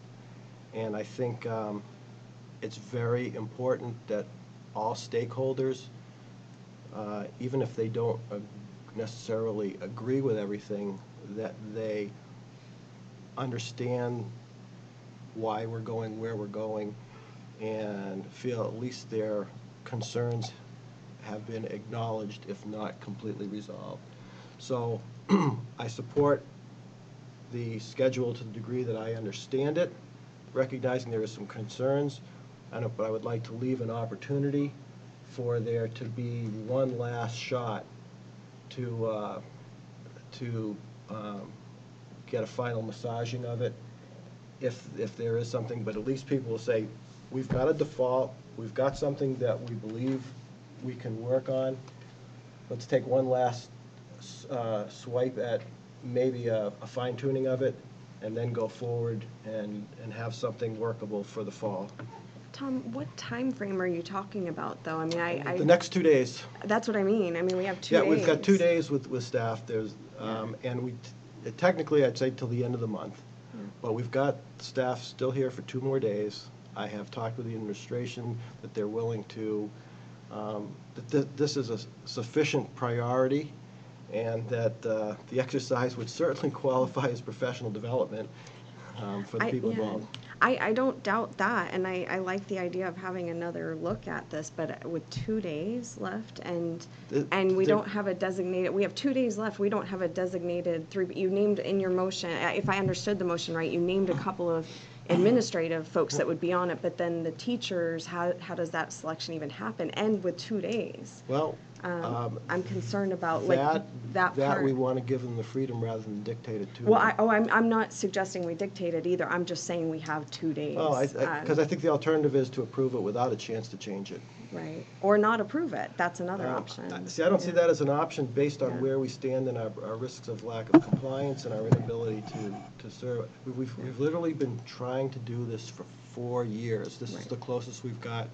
And if we say, okay, another year, we're another year further down the process while still having major discrepancies in what we're offering. Well, and I really do appreciate that, and we all know I'm the new person here, so I don't know the history, but absolutely, there's an elephant in the room that we can't ignore and people aren't acknowledging. I mean, we had a committee, we have teachers saying they felt like their voices weren't heard. I've heard from so many staff members, teachers that are not in this room. The last 2 weeks I've heard from so many. But the one thing I haven't heard is a single classroom teacher in support of this schedule. Not a single one. So I agree with you, and I'm concerned about being out of compliance, but there's got to be a middle ground. We have to have some kind of feedback and buy-in. And why that other schedule didn't even make it to Gina, I'm concerned about that. We had committees when you say sitting make it this to year. Gina was not really in the loop. Right, but, and I understand that, but she's very much decision. in the loop. Right, and I do appreciate that, but she's in the loop with this. She's in the loop of the schedule now. I have so many concerns about it, but really probably my number one concern above everything else is our teachers. Like, have we had one teacher, not just tonight, but in general, we don't have teachers that are speaking in support of this, and that's a very big concern. So for that reason, I won't continue discussion, but I cannot support it. Okay. I totally appreciate your concerns, and I'm really very close to being where you're at. I'm concerned about that too. We need to provide services to all students that need it, but this is not fixing, I think, as best we can. There's got to be, a different way, and I can't support it. I actually appreciate the motion. Because I agree with Tom, at this point, we need to move forward with this schedule. We have to provide services, and we have to have kids get access to the education that they are supposed to get access to, all kids. And that's fundamental, and that's what our job is as a school board. But that being said, I heard very clearly that there's not a consensus of feeling that people felt heard or they felt that their input was taken into consideration. However, having been a board member at NELMS, I will say that the things that mattered to the staff have been considered. So, for example, one of the things that's really important to the staff from what I've heard is continuing to have a team approach, a middle school team approach. That is in this schedule. There's a team approach, right? There's still going to be teams, kids are not, because that's another alternative, is to just, no teams. I mean, that's a way to do this. But we still have teams. ROC was really important. ROC is still here. It's an advisory, it's still there. The other thing I heard that was really important is the opportunity for kids to have a time during the day to do some work and to get access to help. It's not ideal. It doesn't seem to work ideally, but it's still there. So the input was considered, and I don't like the idea that like there was no voice heard, because the voices were heard.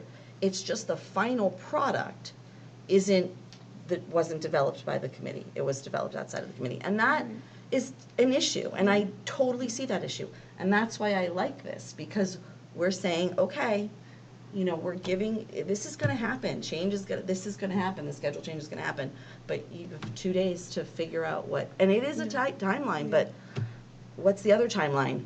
We don't approve it, and it's a year. Well, don't get me wrong, I really do like the idea of what you're proposing. I just don't understand how that's possible in 2 days, and really the vagueness behind it. Like, I agree, I'm not trying to dictate anything, but it's so vague with 2 days. I'm concerned Well, about the- that. The model I'm using, and I don't know if this helps at all, is experiences we go through with contract negotiations, is that we spend a long time, literally months, building up to the point, and then quite frequently over the course of 3 to 4 hours, you go from not having something to having a finished product. Having a deadline helps a lot, that's number one. Sure. Number two is, I'm less impacted by the lack of vocal support for it for a couple of reasons. One is there was a fair amount of staff involved in the synthesis. This did not go from point A to point Z instantly, A, B, C, D. It was the final vetting, I think, that unfortunately was done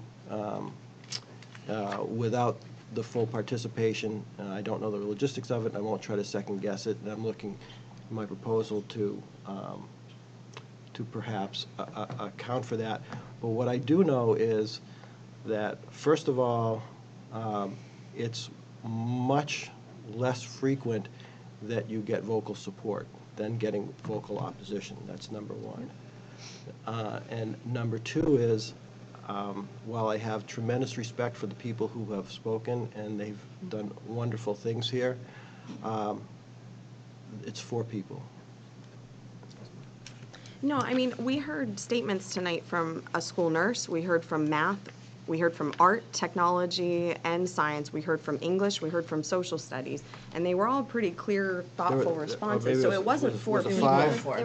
It was, and one was a statement read from a group. I didn't know that they could were not be all here. staff No, and members. that's why I didn't know they just- were all staff members. Oh, yeah, they're all, Okay, absolutely, so- every single one. So that's, I Yeah. understand, and I totally agree, you know, we're not Yeah. generally gonna hear near as much positive feedback, but this is pretty alarming to see, to me, how much, you Okay. know. Is there any That's other fine. comments? Would you read it one more time? Sure. Motion to approve middle school master schedule as presented and commission the formation of a 6-member committee comprising 3 administrators.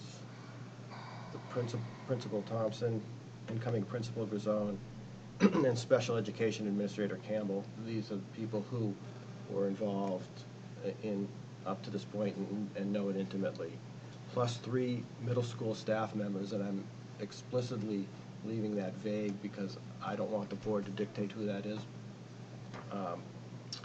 So to meet prior to the end of June 2019. So they've got the full time, but the next 2 days are certainly available. They're the paid professional development days that they can use that. If there's a desire to continue beyond that, that option exists within the proposal. So to meet prior to the end of June 2019, to look at possible modification to this schedule prior to implementation school year 2020. Any modification would require approval by at least 4 members of the committee. I say 4 members rather than a majority because sometimes there's ambiguity as whether 50% is a majority or not. So 4 members, 4 of the 6. Do we know if Tim would be available? And Tim if he's not available, then what? Because your motion says that he's on that, so do we know that he's available? Do we know? My understanding from communication sent to the staff is he'll be in all day tomorrow, Thursday, and then for the majority of the day on Friday.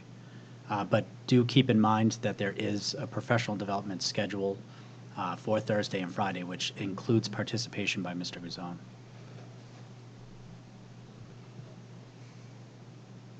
Anybody else? No? I would have supported it without the additional motion. I think that we've been talking about a middle school change for 4 years now, and there was long discussions, there were committees, we attended conferences. Ultimately, a decision has to be made. This looks like a reasonable decision. It's being recommended by administrators and educators who have my utmost confidence and how they administer the school. And when these people tell me they think this is a change that we need to make, I have a hard time in my independent judgment sitting here at god-awful hour at 9 o'clock at night to undo those many months of work. And I am concerned about throwing a group of people together to undo the work that they've done over a period of it sounds like almost a year at this point. And I would support it without this additional conversation. Do you oppose the additional conversation?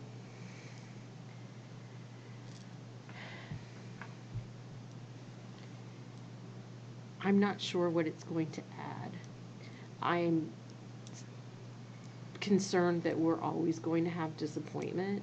Any kind of change leads to people trying to figure out how to make it work. But ultimately, when you understand you have to make it work, we're all professionals. These teachers are all professionals. And that's why they're here, is because they're utmost professionals. And if we need to make a change so we can educate all of the kids in the school, and the waterfall schedule that we like and we're accustomed to doesn't allow us to meet all our kids' needs, we got to figure out how to make a change. I guess my questions, instead of trying to have a 2-day discussion, if I were going to amend this and I would say, let's give it a roll for a year. But then I want some deliverables, and I would be asking you how we're going to measure the success or the failure of this. And I would want to be having conversations early next spring, like January, February, about what has the impact been, what's the result of our, how much more in compliance are our special ed kids, are we getting feedback from our kids that they're not able to get the kind of support they need during, whatever we're going to call it, the skills period. I'd want to have some real live data, because right now I've heard 70 minutes is the sweet spot, but I don't have anything in front of me. And I'm an evidence-based driven person. And right now I have to trust Bob and Gina, who I haven't been led astray on educational curriculum issues ever in the past. So how do I doubt them right now on this? Okay. Are we ready to vote on the motion? Do you need it read again? Can I just clarify one thing? Sure. We talked about when we don't dictate. First of all, it can take place. It may be 10 minutes. It may be whatever the people, if they choose to do it. So I don't want people to think that this is dictating that they spend the next 2 days. That the motion does not dictate that they spend the next 2 days negotiating this. So. Okay. All those in favor? Okay. 4? Opposed? 4-1. Motion passes. Okay. To see what action the board will take regarding the SAU governing plan required under HB 1612. We had that presented. Shall we speak to that, or shall we discuss it? Do we need to, any comments on that? Were there any questions? It was in the board packet from last month. Right. It is required that we have that board approved by June 30th. It's a draft, so it has been approved in both Hollis and Brookline school districts. And the intention is that as we come across new information and after we complete our network and our security audits, any amendments to this, if needed, would come before the board. All the boards, I should say. So I need a motion to approve the governance plan for HB 1612 as presented. So moved. Tom, seconded by Krista. Tom and Krista. Do we have some discussion on this? Not discussion, sorry, comments? I have a question. Yeah, that's all right. Since it happened last month, and I missed the meeting, although I watched the recording of the meeting, it didn't really sink in. This is the one that talks about having all the software and the procedures and. So HB 1612 talks about all of that, Yeah. and then it also talks about us having a data governance plan. So this is the To meet the that, plan yeah. to meet that. Yep. So the question I have is, were there open issues that came out of the discussion last month that are yet undefined? No. Okay. Okay, anything else? Okay, all those in favor? I've got, I think I have 5. Tom, are you raising your hand? No? Okay, so 5, yeah, okay. Next up, we need, I lost my agenda, I keep moving things around. We need to see what action the board will take regarding the administrator's proposal for the utilization of the tech ed space and accompanying equipment. Just so I'm clear, is the current, is this the motion that you'd like us to make? Or that you were thinking is your proposal? Yes. Okay. So we need a motion by a member to approve the administrator's proposal for the utilization of the tech ed space and accompanying equipment upgrades or replacement as presented, and award the contract for the architectural services to David Eli Windy Hills Associates at cost not to exceed $8,000. Total cost of the proposal is not to exceed $15,000. Source of funding is a private donation in the amount of $5,000, and warrant Article 13 approved at the annual meeting. Anybody want to make that motion? See, I want to make a different motion, but I need some information to make the motion. So I don't know how you want to do it. Okay. If someone- So, would you like to, could someone make this motion and then could you amend this? No? I can, but it's kind of a... Okay, well, this motion didn't get a motion, nobody made the motion, so go ahead and make your own motion. Well, this is why I had some questions. The goal of my motion is to authorize the moving forward and the expenditure of the activities to start to convert room 103, to purchase a storage container similar to what we have at the high school. You said just for the summer, but I think we should keep You can purchase if you'd rather do that. because I think it'll have continued use, and I'm told there's space for it. There is.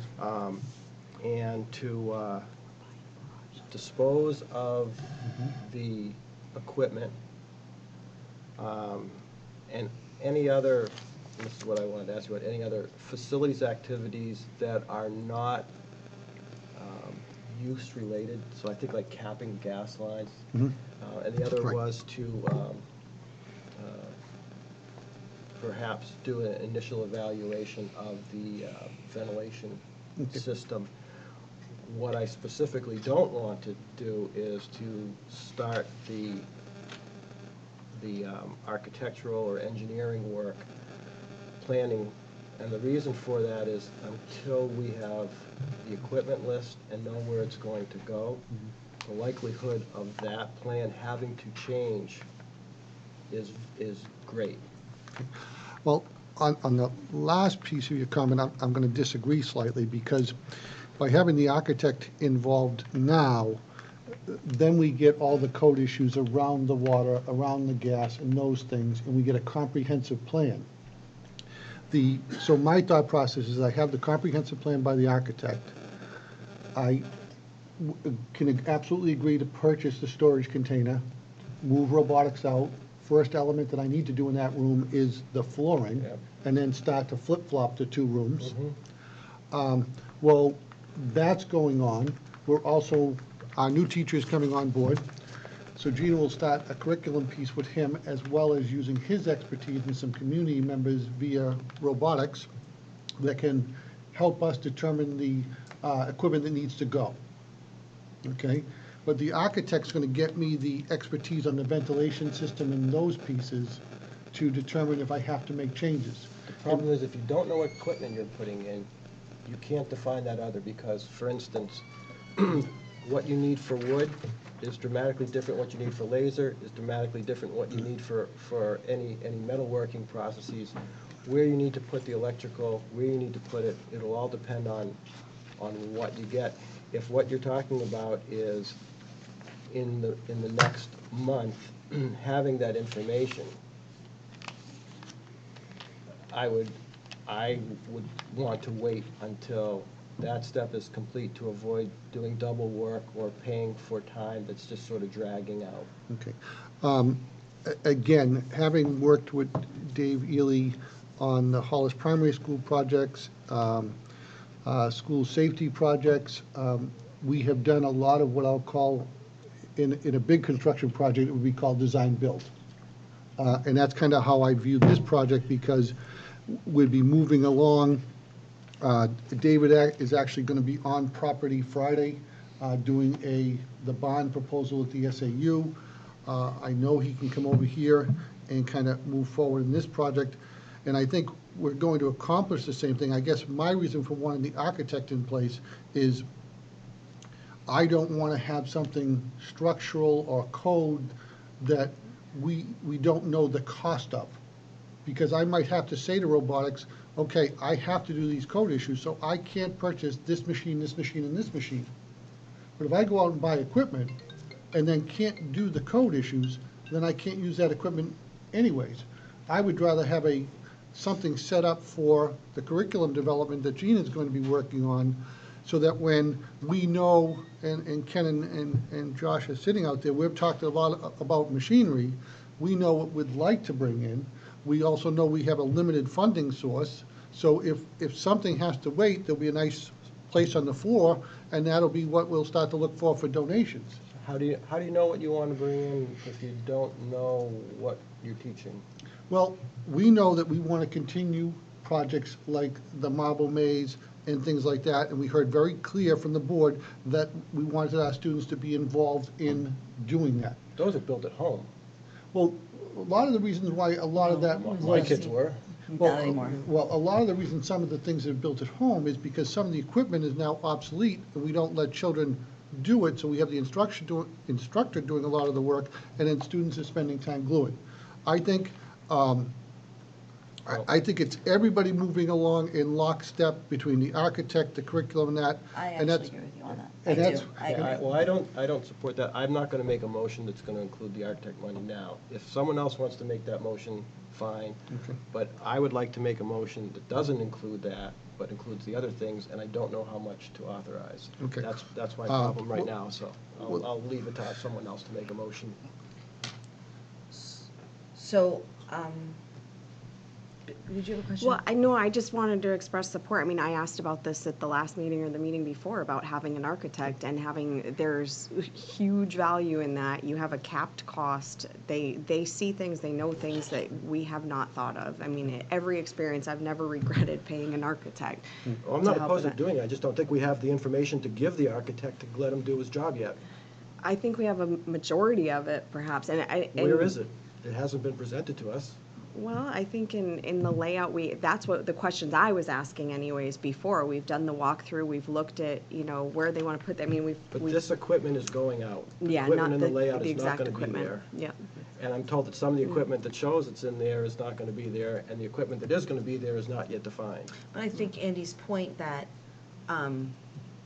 knowing what the code is, knowing what the space is, knowing what space we have could help dictate the going types to, of equipment and the size of equipment and the things that we might be able to purchase and put in. So I think we're sort of in a chicken, egg, chicken situation. And I think what I will defer to at this point is the administration's wish to start it this way, and that we have actually requested, as of our last board meeting, to have an architect be part of the process. So Can the information that you're concerned about be given to the architect as part of the entire report? Not before we look at it. I think See, it won't be available to the architect till after the July meeting. No, I'm saying if you could say to the architect, well, we don't know exactly what's going to be here. We know the possibilities. Can you give us, kind of a in work this in scheme of progress idea. things, this would happen. In this scheme of things, this would happen. This is what you would need. But Almost like to think. But it's a longer and more expensive process. Well, given the $8,000, I mean. Right, we have a cap on it, so. So what happens when you come back and you say, oh, well, we decided to do this, now go back and do it again? But at the same time, there's nothing in our proposal that has us moving walls or doing things like that. We are proposing 2 roll-up doors eventually, and we're proposing some sort of movable, I'm going to call it barrier, for lack of a better word, between some of the equipment that would be specifically designed for day students and some of the equipment specifically designed for night students. One of my concerns is giving an equipment list now is equipment is based on square footage of your floor. And I need the architect to tell me how many pieces of equipment will fit. We might be proposing 10, and he might say, you only have 800 square feet. That doesn't work because there's got to be 4 feet. It's no different than the science lab, and I need so much square footage between the science bench and the next science bench.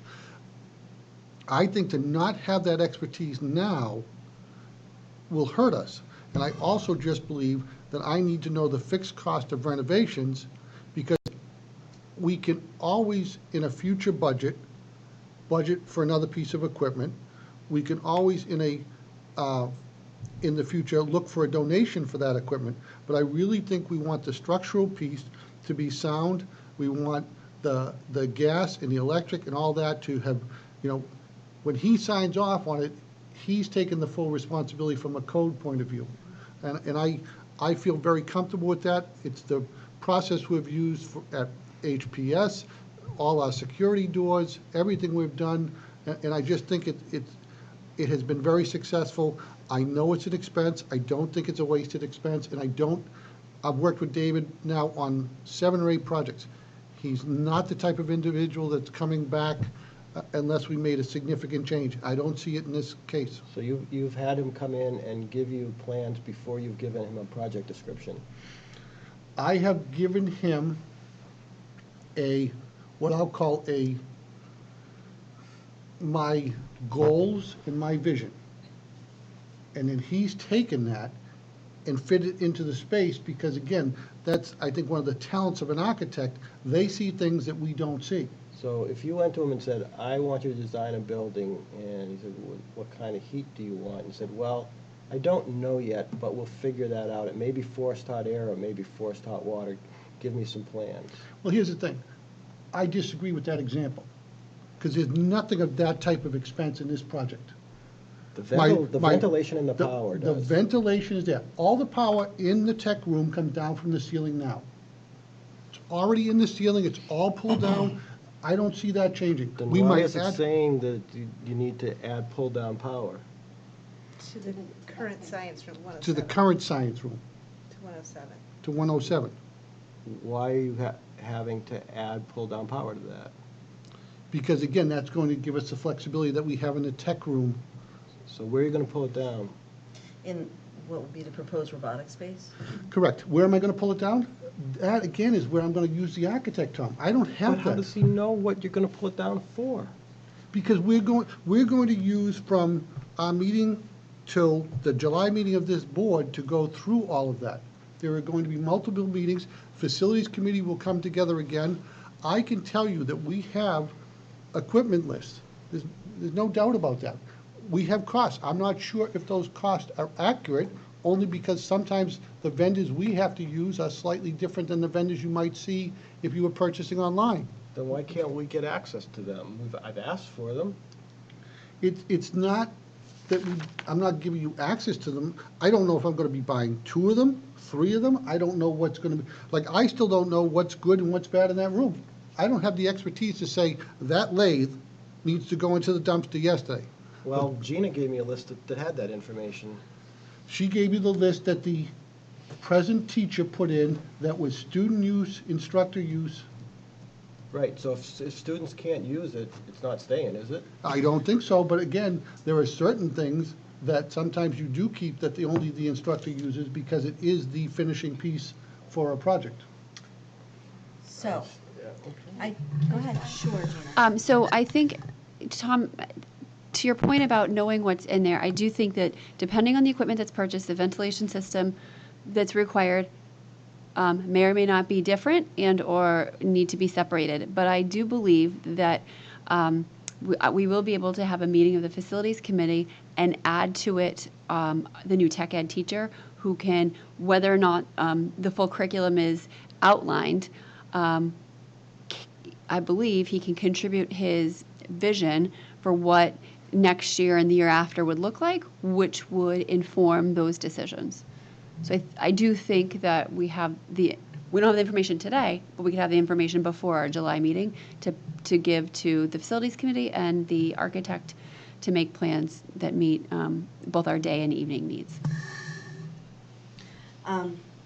Yeah, so at this point, I think we need to stick with this original motion and see if someone will at least make it, to approve the administrative proposal for the utilization of the tech ed space and accompanying equipment, upgrade, design, replacement as presented, and award the contract for the architectural services to David Ely, Windy Hill Associates, at a cost not to exceed $8,000. The total cost of the proposal is not to exceed $15,000. One second. The source of funding is a private donation in the amount of $5,000 and a warrant Article 13 approved at the annual meeting. Would someone like to make that motion? So Beth, would someone like to second that motion? Okay. So on the question of the motion. So there's further discussion? It's now on the floor. Yeah, so discuss right. it. Yeah, I mean, we can have but can I just comment that it seems to me that we can continue to kick this can down the road, or we can move forward. And I feel like an architect is an expert at how to make a plan and how to make sure that our plan meets code. For me, it seems that's what we've been talking about. That's where we're going with this. That's the way the administration would like to approach it.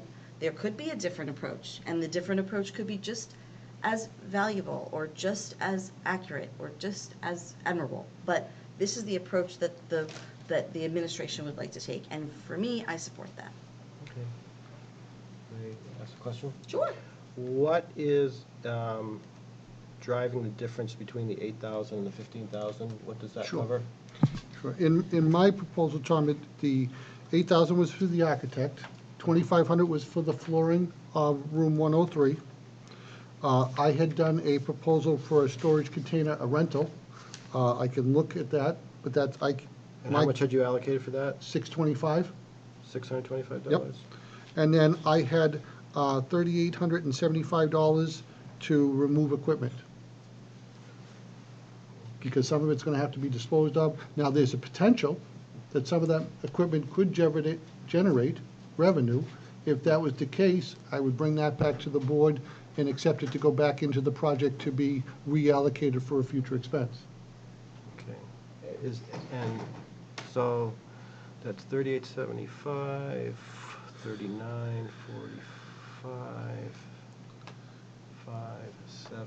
So that's a 15. That's a 15, of which 5 is coming out of a private donation. Rick, what's the approximate cost to purchase and install the container?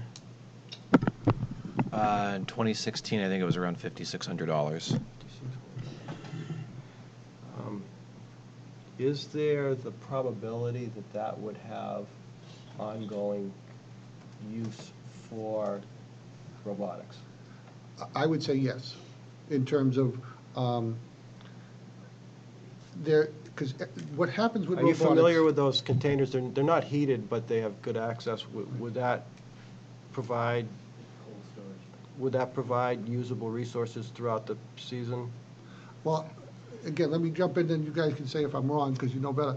My thought is that we have a need to store old robots and things that we get parts off of sometimes, and keeping those all in our present room doesn't allow us to space. So what we did with the container up at the high school is we reconfigured the inside to become effective storage for athletics, and that's kind of what my vision is.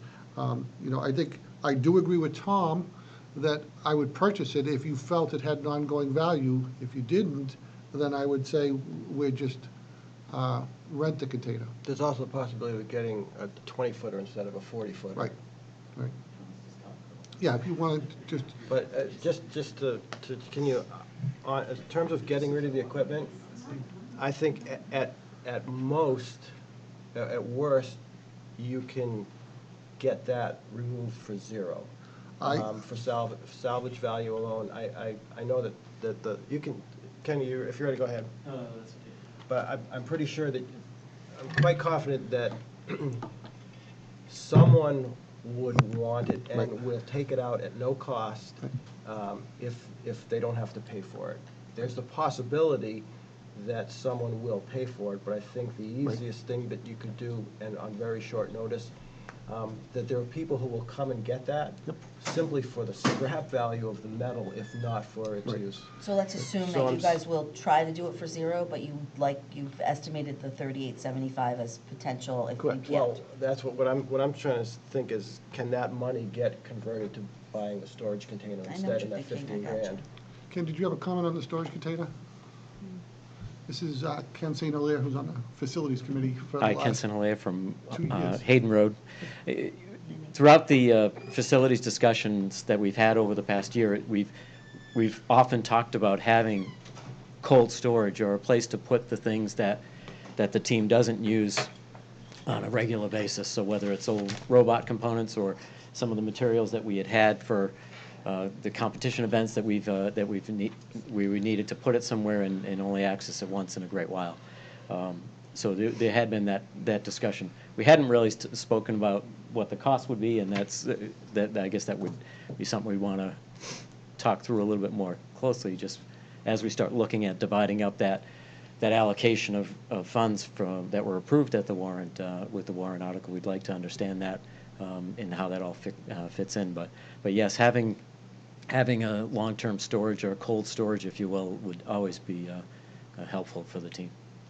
Thank you. I have a couple questions about those storage units. Are they movable? Like they're temporary, so they're movable, right? Like, Yeah, they can be moved. We can put one here, and if for some reason 5 years down the road, some benefactor comes up with $20 million and builds you guys a great STEM center, we can move this school. We can move it up there. Okay. We'll take it at the high school. Yes.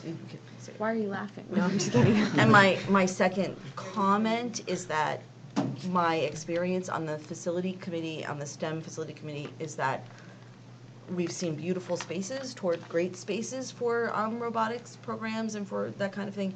And I can guarantee you that they all need more storage. Like they collect a lot of things to build robots. And so it seems like it would be a no-brainer to me, but would you like to make an amendment to increase this from 15 to say a few $1,000s more?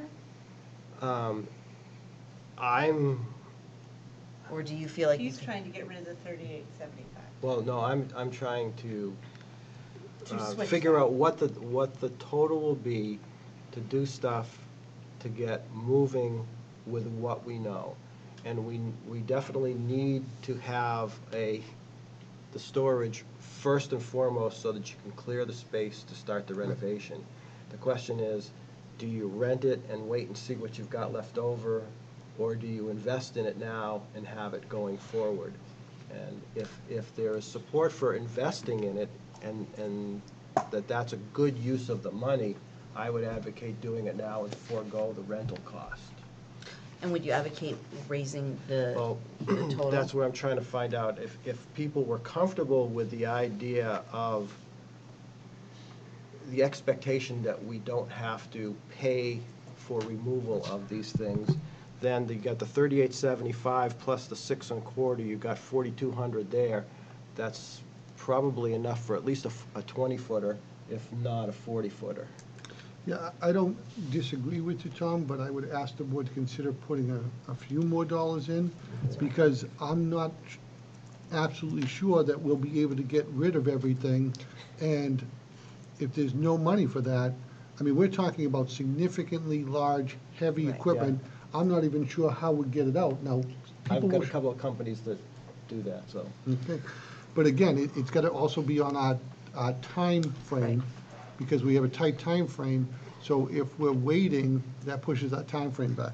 So would someone like to amend this motion to increase it to include a bit of funding for potential storage container? Come up with a number, please. What?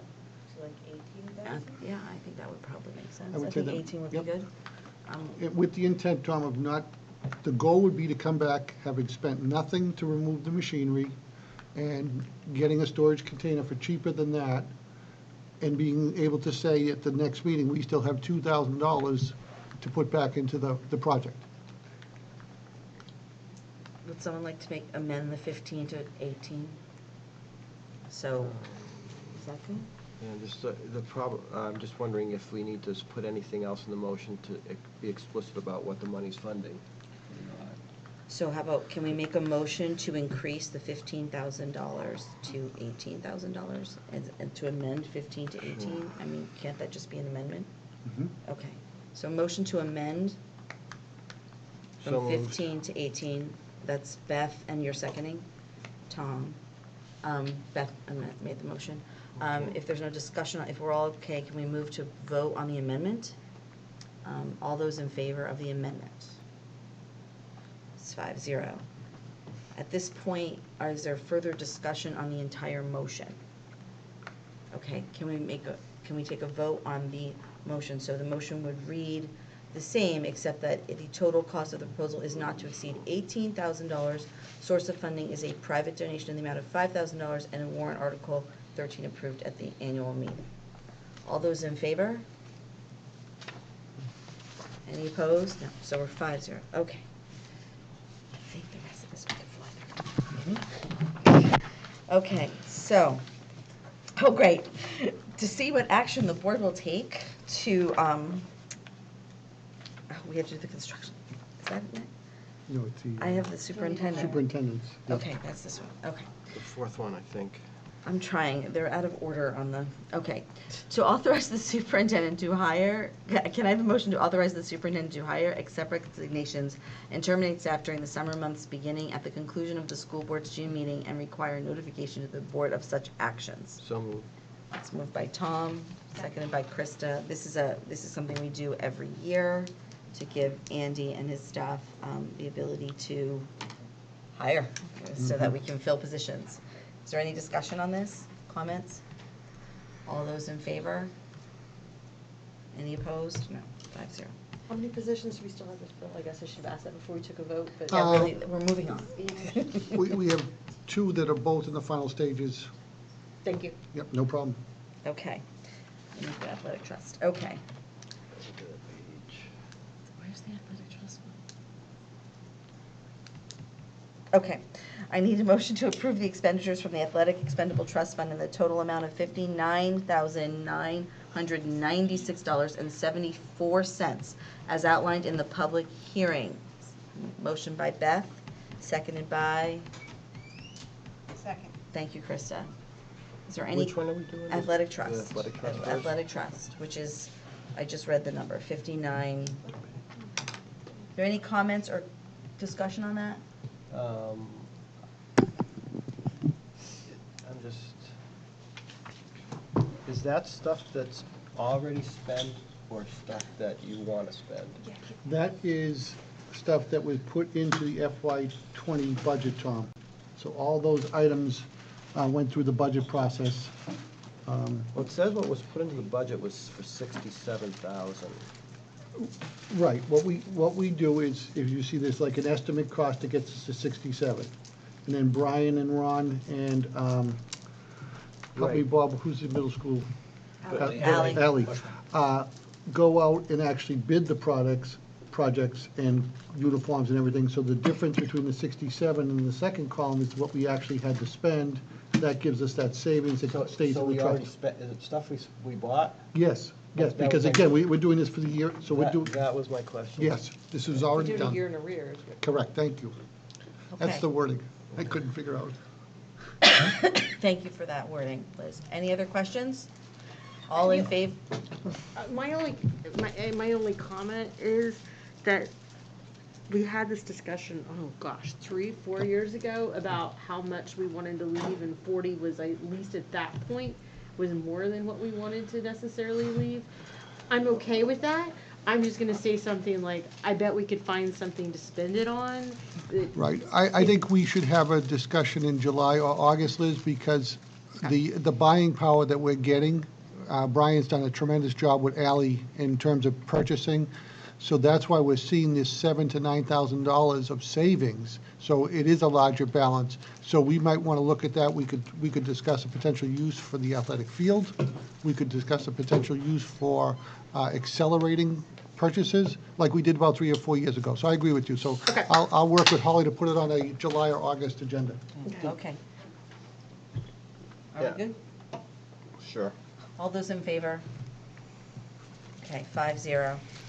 Next one is to approve the expenditure of $10,030 from the Maintenance Expendable Trust Fund to cover the cost of replacement of the elevator traveling cable. Traveling cable? I guess that's what it's called. Elevator traveling cable. So, someone gonna make a motion? As opposed to the falling cable. Can you make Wait a a motion? second. So moved. No? Do I have this wrong? This is what it's read. Does she have a second one? Because you've got to. Yeah, I know we need to accept the trust, right? We've got to account for the 95,000. Okay. How do we say that then? What would be the? No, we won't do that until after you spend it in FY '20. This is saying the 95 is from the FY '20 budget. You're correct. It's getting late. So is this thank you. okay? Yes, it is. Okay, Thank so you. who would like to make that motion? I did. Tom, and somebody want to second it? Second. Krista, okay. Let me look Is at there the any plans. conversation about this? Yes. Go ahead.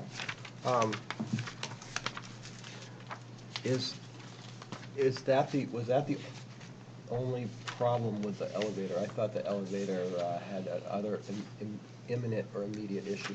No, that is the significant thing. We had it inspected, and jump in, Bob, if I'm wrong, but I think we're told 3 to 5 years unless something unexpected goes. It's not that you're wrong. Mhm. It's that we have had, because I'm not going to tell the superintendent he's wrong. But this Today. past week, we've had a service call earlier in the week to address an issue. They came out, they fixed the issue, and then the issue was reoccurring as of yesterday. So we are going to have them back out again. So there is a different issue. It's just the overall age of the elevator. But I have received assurances from them that the cable itself, the replacement of that, will extend the overall life of it, but it's getting old. Yeah, we are continuing to put this thing together, but, yeah. Band-Aids. We need to, yeah. I understand. Is it significant expenditures that are happening right now? So should we be bumping this amount up? No, it's not. It's a few $100s. Okay. And the issue is that it's not to code. In order to put a real elevator in there, you're talking about significant expense. But we have got costs for replacement lifts, but they're still very expensive. Maybe it's athletic trust. What is the estimate? $40,000 for the bare bones lift that you would put in there. I'm thinking John It's not as just bad as I thought. So I'd read the exact same thing and just. 40 grand, and that's for how long would that And then last? just read the same I'd have to put go the back and look at 95. that. We got a couple of quotes. If 10 grand only buys you 3 years, is it more than 12 years for an elevator? I don't know. I mean, Okay. you hearing what I said? If we're spending 10 grand to get 3 years and 40 grand gets you a whole new elevator. No, a lift. A lift, yeah. Yeah, but the problem is, I'm not sure a lift will get approved. We might be digging a whole new shaft. Yeah. You know, that's the other, because again, I don't know what that'll be a Dave Ely question, because the architect will know the answer. Is the that I lift don't. just the thing that runs next to the stairs? Yeah, Okay. yeah. So it's $40,000 for just a lift, and then there's more money that needs to be for, if we were to do the If whole we thing. were to do a full replacement. Okay. So I assume you're being prudent. Okay. All those in favor? Any opposed? Okay, I've been informed that we need to make a motion to approve the expenditure of $95,000 dollars from the Maintenance Expendable Trust Fund to cover the cost. Nope, just an Cover the cost of the fire panel and phase 2 of the roof. to cover the cost of the fire panel and the phase 2 of the roof. Would someone Yeah, because those 2 projects will be done this summer. like to make a motion? Thank you, Beth. Second. Second. Krista.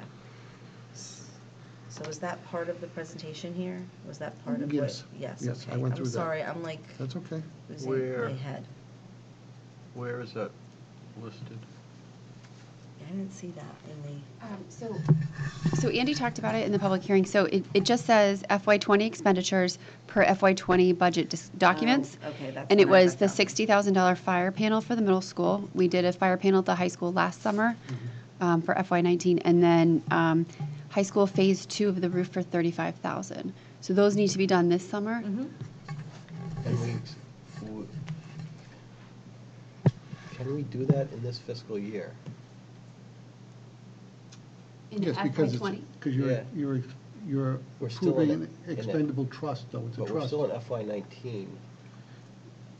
Yes, but it's also money that went through the budget process, and your current balance allows you to do that, because you could approve anything out of the trust at But any it point. hasn't gone into the trust yet, has It it? transfers on July 1, doesn't it? It transfers on July 1, but the Right. current balance of the trust is 122,205. Okay, so we're expending it now, and it'll get reimbursed when we roll over? Correct. Okay. I was afraid we were expending money we didn't have yet. No, we have it. Is everybody clear on that? All those in favor?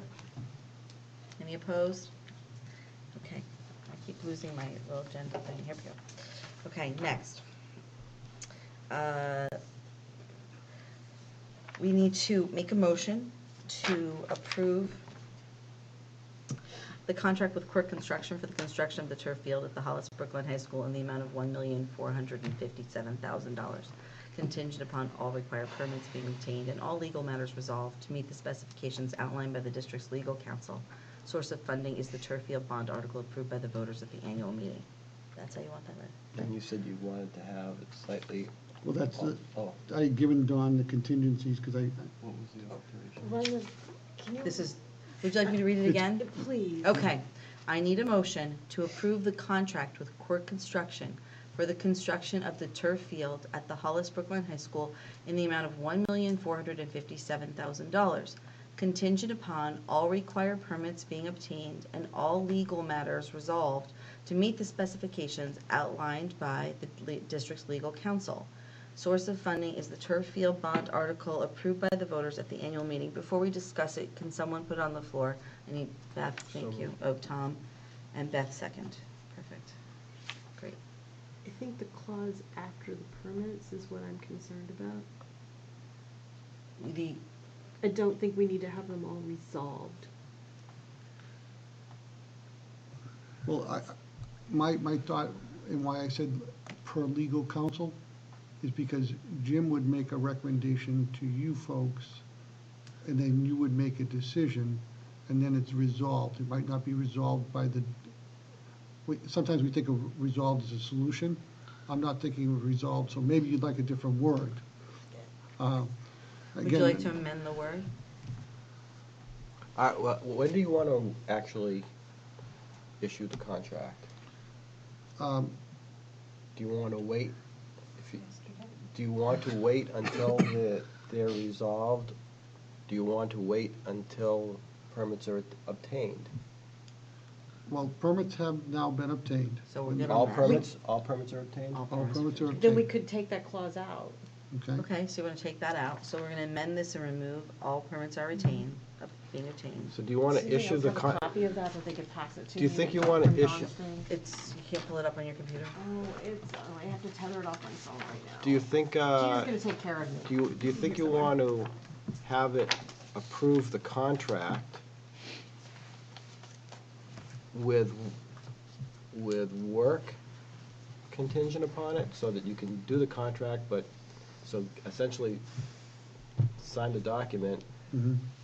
and just say that the work is, actually, performance of the work is contingent upon it, as opposed to the approval being, see, this says if we Okay. can't approve it, you know what I mean? I would defer to that wording, because listening to it, it makes sense. I'm looking for approval, but beginning the work is contingent on the resolution, or whatever word Liz would rather have, because I'm the math guy. Definitely the math guy. Work beginning, is that work commencing, work beginning? Well, I'm gonna let our Liz, are you wordsmithing attorney it a in little? resident. I'm trying to see what I want to do with this. To approve the contract. Do we have another one I can take up? Do you want us to move on to the two? Do you want us to table this? Not table it, that would be bad. No, just move on. Just move on and do the other two. Do the other two easy ones and Yep. let me Okay, let me okay. wordsmith this for just a second. Okay, so this, can we do that? Okay. I think yeah. We I mean, can it- just take ours off. Hmm? Never mind. Okay. So the next motion is, I think, policy, right? Yep. Oh, I keep losing my pages. Right. Sorry, there we go. I don't know why she keeps writing them this way. We need a motion to accept the second reading of policy ACA, freedom from sexual harassment. So moved. And that's Beth, seconded by Krista? somebody? Tom's waving at Tom, you. I'm sorry, I didn't see, he's right next to me. Okay, so, Rick, you're here. Here you go. It's, oh, go on, Rick. So the changes that when we brought this for first reading were to, we talked about timelines. And so we discussed that at length in the policy committee, and recognizing that timelines, it would be good to put timelines in there as guides. But we also didn't want to constrain someone conducting an investigation. If it started to unfold, you wanted to have flexibility.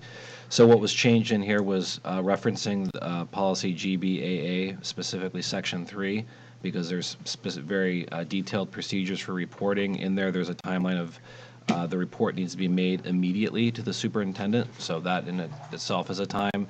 And it may be done in writing. If it has to be done in writing, it has to be within 24 hours.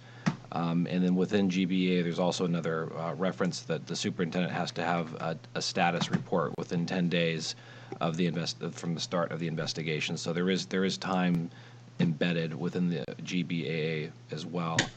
And then the last piece was under the appeal process, where it said the school board will hold an informal hearing to hear the complaint, and the school board will make a determination in a reasonable amount of time, because that is my understanding of what the law requires, is that the time be reasonable, and that's probably an area you want to have some discretion in. Just to follow up, citing that GBAA, it said a status report was required within 10 days, so that didn't necessarily force us to have a finalized report. So there's still some flexibility, but at least we know, okay, where are we at with this? Yeah. Beth, do you have some questions? No, I guess that was kind of answering my question, because you're citing that, but it's not actually in this, because Yes. okay, perfect. That's why I see that it says procedures for reporting are outlined there, but that's not on don't here. have So I them. didn't read No. that change. I just saw that. Okay.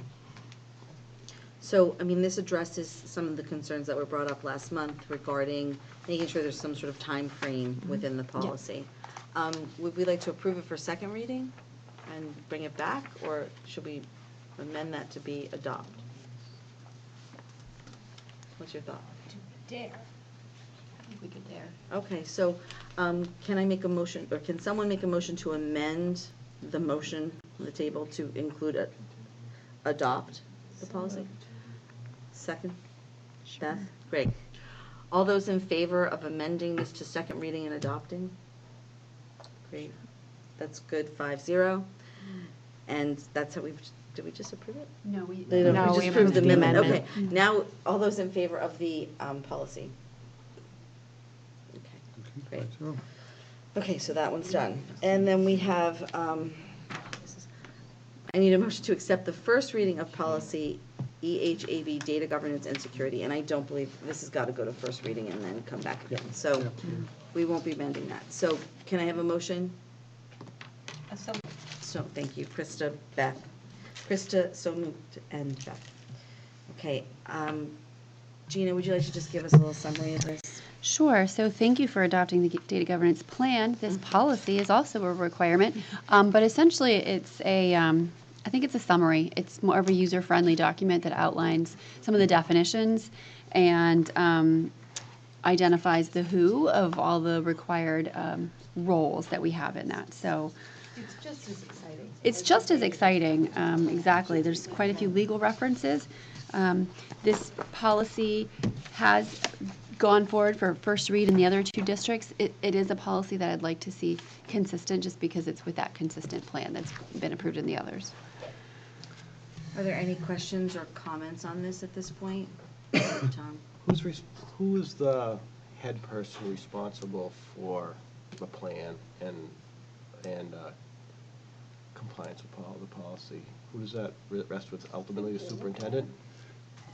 I mean, ultimately, I think it rests with me, but at the same time, Who are we designating to